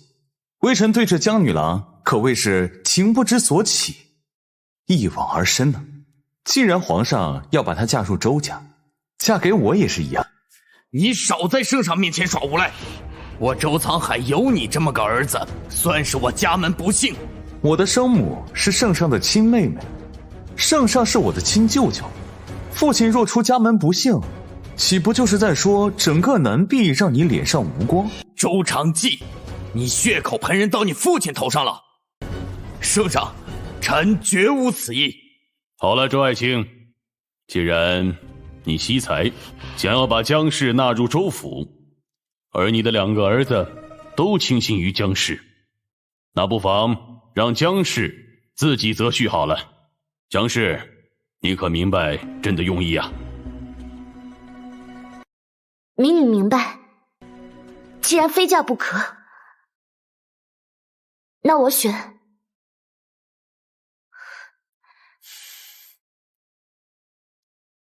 周首府次子周少川。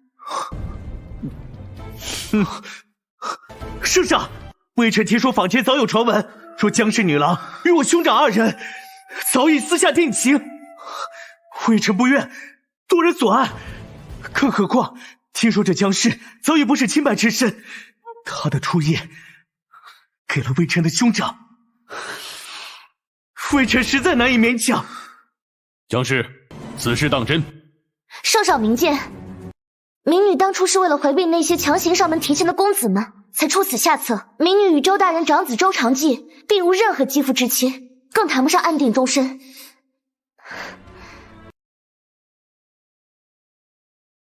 圣上若尊重民女的选择，便拜托圣上帮臣女择一良日，让民女与周少川早日完婚。好，择日不如撞日，那朕赐你们明日成婚。民女领命。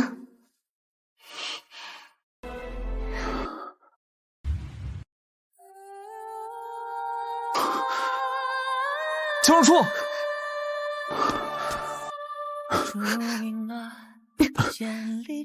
周公子，这光天化日要是被别人看见了，成何体统？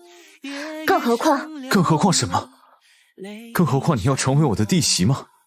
你就这么迫不及待的想要嫁给周少川？好，那我就告诉大家什么是乱伦。你是天荒地老的贪图，如果情节能重来，万物更改，用尽一生为你选择等待，看宿命冲破阴霾，爱轮回。你在想什么？我以前没给过你承诺，我现在承诺你，我周长吉发誓，这辈子护你周全，哪怕以生命为代价，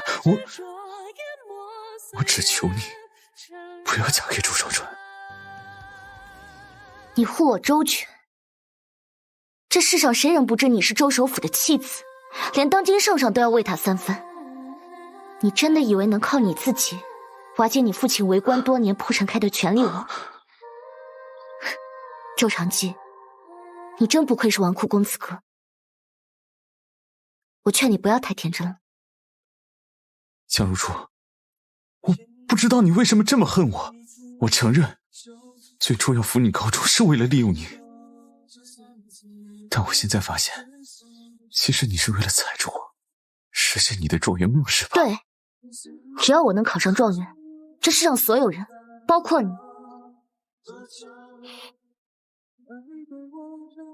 都只不过是我精心挑选的垫脚石罢了。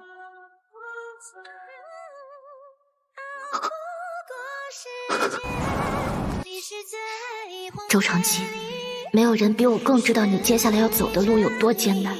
若是你如此护我，你父亲不久便会察觉到你的异心。只有我假意投诚，嫁给你弟弟，你的路才会走得更顺一些。师兄，我说过，我会竭尽全力助你，我江如初定不会食言。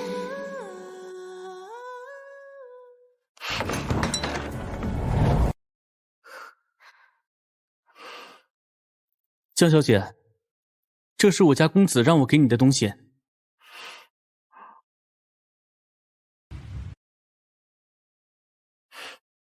说是您大喜日子，他不便出席，但礼数总归要周到。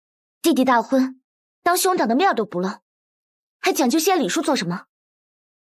这是昨天我家公子特意去坝陀寺给您求的手串，他这寓意……我不在乎。江小姐，我家公子说了，要想这寓意实现，您务必得带上。今日是我大婚之日，带上别的男人送我的首饰，成何体统？你把它拿回去吧。江小姐，你也太不近人情了吧！好赖我家公子之前帮了您不少，我以为您和我家公子会是有情人终成眷属，您怎么一扭脸就跟变了个人似的？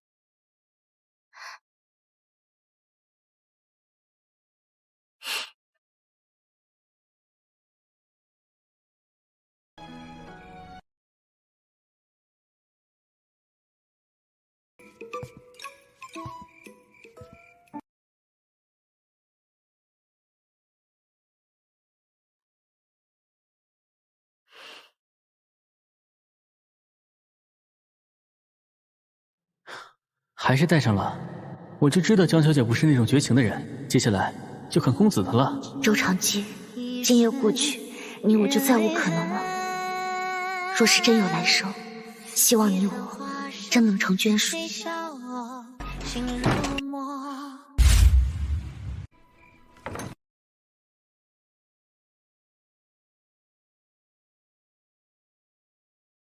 周少川，在我们成婚之前，我有些事要与你讲个明白。第一，我不会跟你同房，你若是有男女之事的需求，我不介意你怎么满足，只要那人不是我便好。第二，我更不会与你生子，你若是能纳妾最好，若是不愿，你可以明媒正娶，我自愿退为偏房。第三，在我高中之前，我不会料理周家大小事务。第四，从前怎么没见你戴过这个手串？这是我的嫁妆，请你先听我说完。第四，不用说了，除了第一点，也就是圆房，其他的我都可以满足。周公子，你我之间连半分情谊都没有，这门婚事只不过是皇命难为罢了，你我维持表面夫妻名分就好。若你真的要勉强我，我江如初宁可自尽。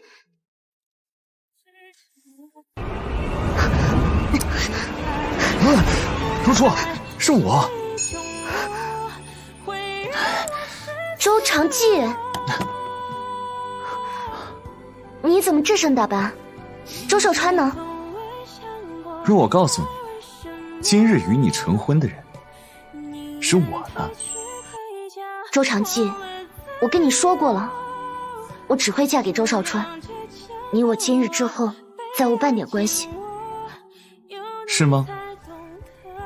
那你为什么收下我的定情手串，还在洞房花烛夜待着？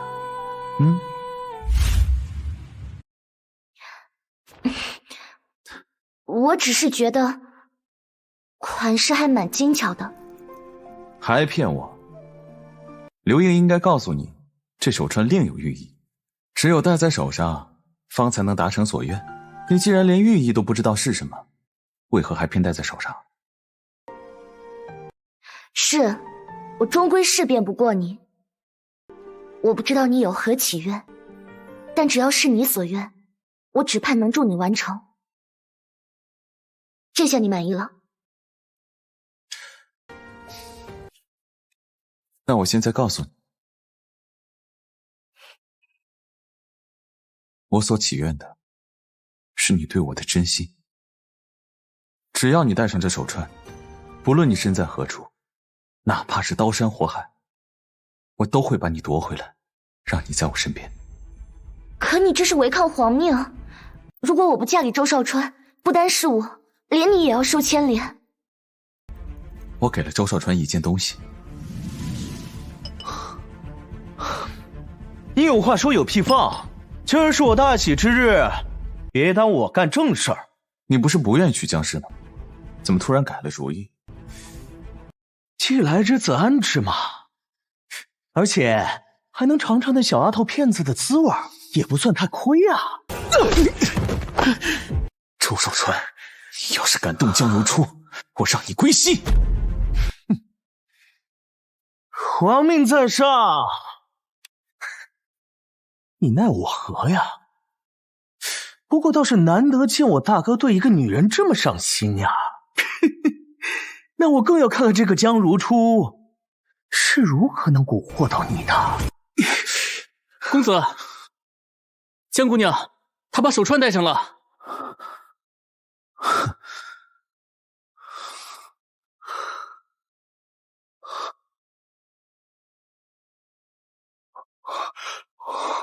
特赦令，你怎么会有如此权限？我从未听说过特赦令这等物件。那是我娘出嫁时圣上赐给我娘的，哪怕她嫁入周家，被我父亲虐待凌辱，她都未曾用这特赦令来保她周全。在她死后，我乳娘把我母亲的遗物给我，其中就有着特赦令。周长季，我不值得你如此相待。幼时我未曾保护好我母亲，现在我绝不能让我珍视的人离开我。珍视？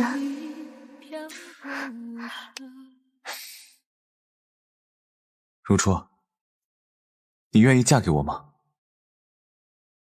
从前我只当你我各有所图，相互利诱，但我不知道从什么时候开始，总是牵挂你，直到你在圣上面前说你要嫁给周少川，我才真正意识到我对你的感情。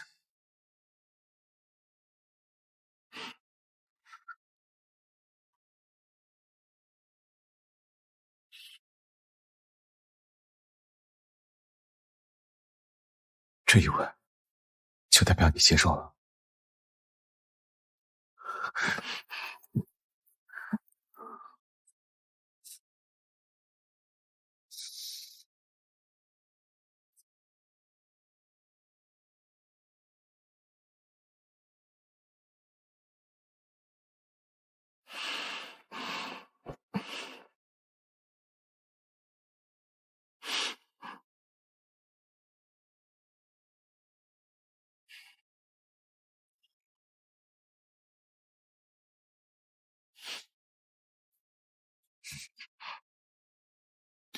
一大早就要撩拨人，不愧是废寝忘食、挑灯夜读的界缘，这情真不是一般人能比的。没有周长记，我只是没有想到，有一天你会这样毫无防备的躺在我身边。还叫我周长记？相公。谁呀？公子不好了！周首府要找小姐过去，听说已经摔了好几个青花瓷瓶了。你父亲周少川呢？父亲，儿媳不知周少川身在何处。再者，儿媳的夫君也不是周少川，是您的长子周长记。你竟还说得出口？周家上下几百号人，怎么就出了你这么个不知廉耻的荡妇？父亲，如初是我的夫人，也是您的儿媳，您下这么重的手，不怕伤了感情吗？混账东西！自你母亲死后，你就处处违逆我。要不是看在我跟你母亲感情甚笃的份上，我早就将你逐出周家大门。今日你竟做出这等换亲的大逆不道之事，那就别怪我手下无情，让你皇舅来处置你。父亲顶着这一人之下万人之上的首辅头衔，消息竟如此闭塞。说什么？我说我的好弟弟已经把我给他的特赦令交给皇舅，这成亲之事不说10成，也有9成会不了了之。父亲觉得您的御状和儿子的特赦令哪个更有用？原来特赦令竟然在你手里。是啊，我母亲生前您把她的寝具翻了个底朝天都没找到的特赦令，我母亲为何会对你有所隐瞒？你到底对我母亲做了什么？父亲，儿子和如初就先走了，您多保重。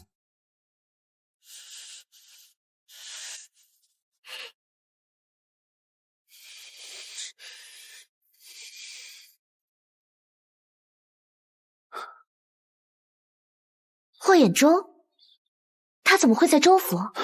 如初，你的状元之路是越来越难了。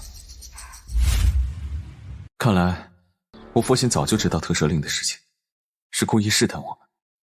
试探我们的关系究竟亲密到何种程度？没错，他已经发现你不能为他所用，所以他会不惜一切代价，力保霍衍舟成为状元。我成为他的弃子也好，至少我无需再隐藏对你的情感。我不像戏曲名伶们那样没本事演得滴水不漏，更没本事把对你的心意藏得连自己都骗过去。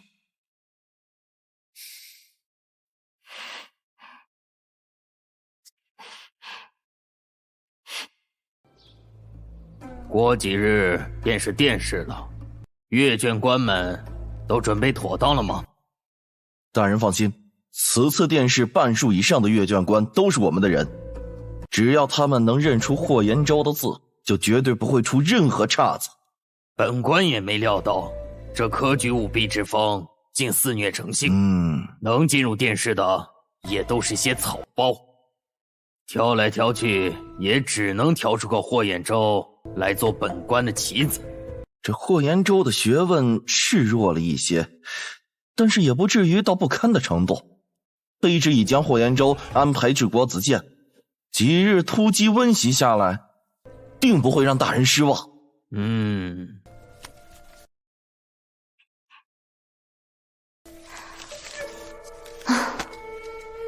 他周首府就是科举舞弊的幕后主使，我再博古通今，才高八斗，又能有几分胜算呢？如初，殿试考题有变，圣上为保公平，严查科举舞弊。这次殿试和以往不同，但具体怎么变，我也还不清楚。为杜绝科举舞弊，朕决议此次殿试不再同往常一样，策论与文墨一律不考，而是由朕出题，你们各凭本事，谁能答的让朕与在座诸位大臣满意，谁便是状元。狗皇帝这又是在做什么怪？那么，禀圣上，虎翠宫西殿突然失火，眼下火势越来越猛，已蔓延到殿内梁柱。臣赶来时，已有一队宫女和侍卫先去救援了。江如初、霍兖州，虎翠宫失火非同小可，那殿中有朕诸多藏品，朕下令你二人即刻出发，前往西殿，即刻救援。既然将来为官也要效力于南壁，那不如把握好为朕分忧的机会。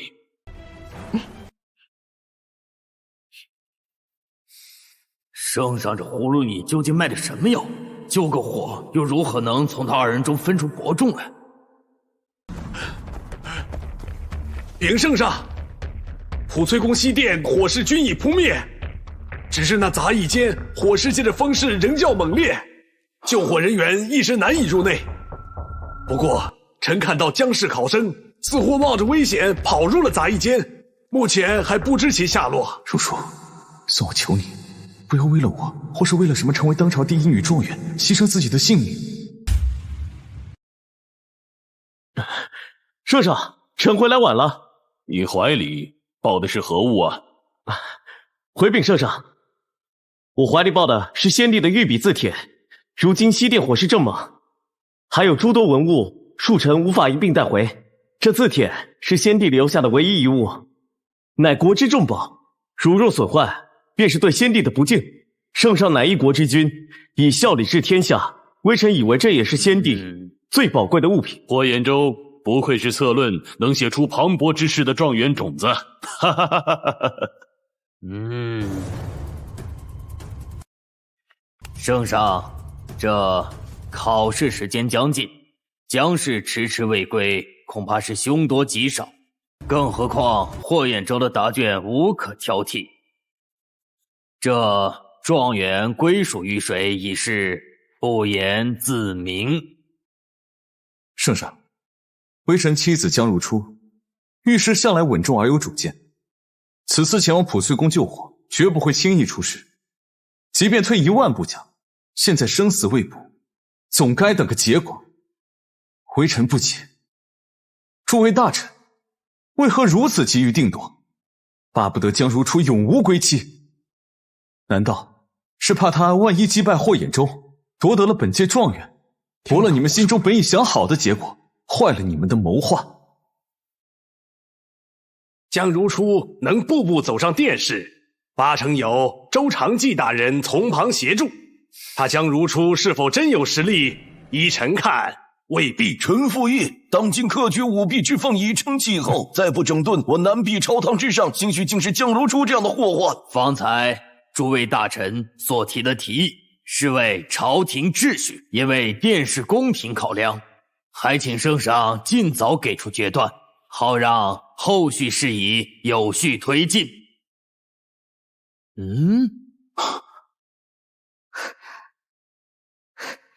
如初，你怎能让我如此担心你？陛下，臣女来迟，不知这殿试的考试可否已经截止？考核并未截止，不过姜如初，朕看你两手空空，怎么西殿这危急之行，竟什么都没有救回来吗？圣上，姜氏西殿救火，最终并无所得，这胜负自然已经分明，还请圣上决定这状元归于谁。州府大人说的极是，为了一个迟来的姜氏，耽误了多少要紧事。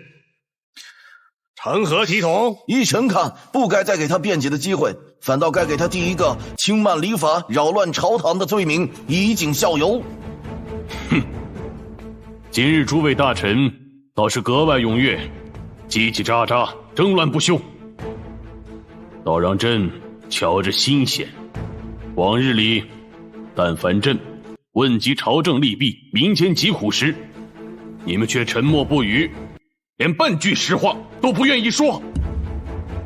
臣女确实已完成考题，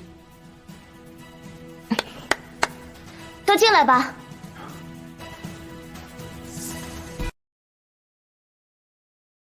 臣女冒死前往西殿杂役间，将困在里面的几名宫女都一一救出。这便是你的答卷？没错，这就是我的答卷。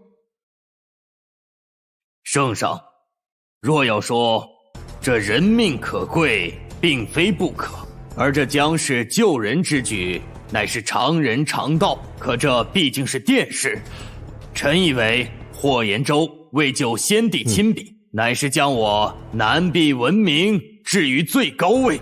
那若想当状元，那必须要有高于常人的远见。谁人不知这先帝亲笔一直存放于防水防火的暗匣中，哪怕是这大火将西殿烧得寸草不生，先帝的亲笔依旧能完好无损。微臣认为江如初所言不虚，更何况有事便说，别假惺惺作态，犹如我州门风范。更何况在场大臣竟无一人看出霍衍州怀中的字帖并非先帝亲笔。血口喷人！我冒死将他从西殿带回，未曾浪费一分一秒。你怎么说他是假的？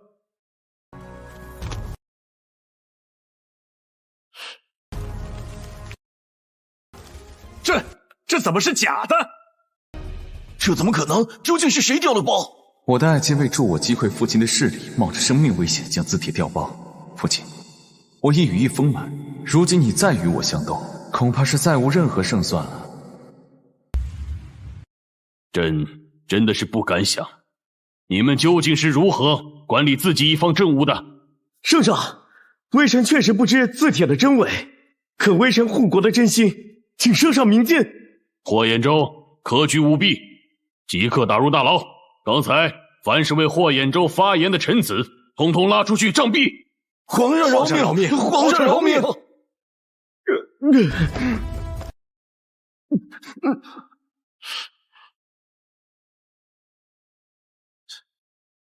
周爱卿，这状元花落谁家？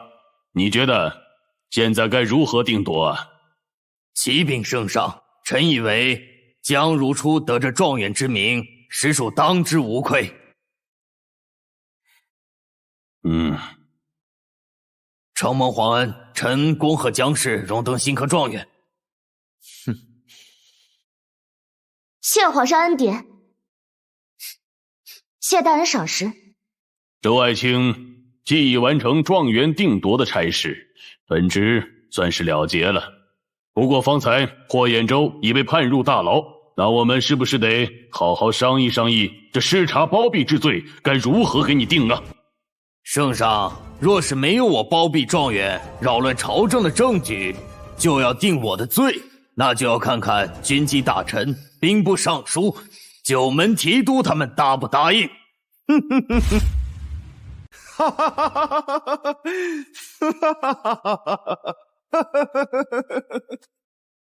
臣女手中就是给周大人定罪的证据。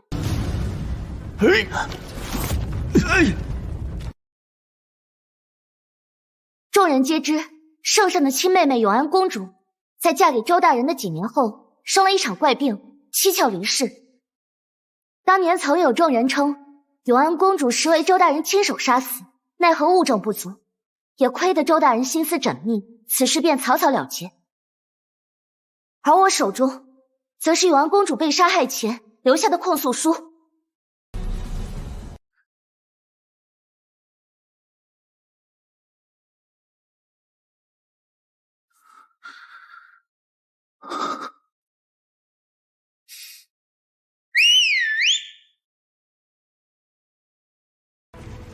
不可能，我埋伏在殿外的兵力呢。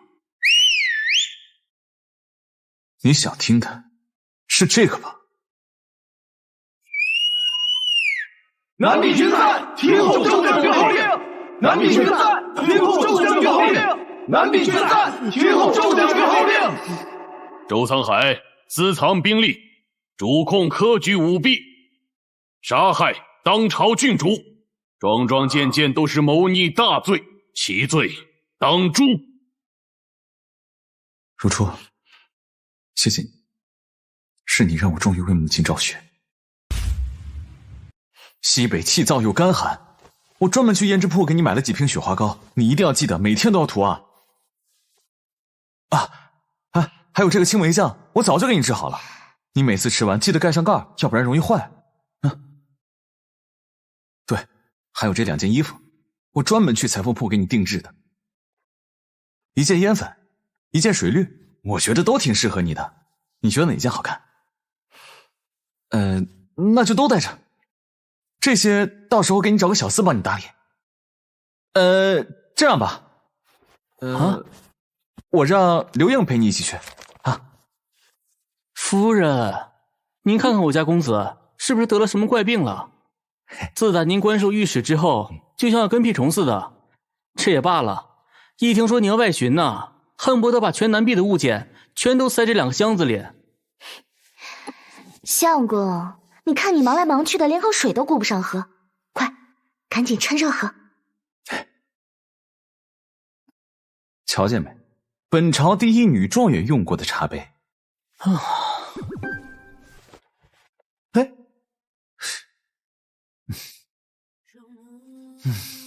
你说是不是皇舅孤寡太久了，见不得咱们这样你侬我侬，给你封一个什么御史，还要出巡半年，这让我可怎么活呀？你在府里乖乖等我，等我外巡归来，有的是时间跟你郎情妾意。好。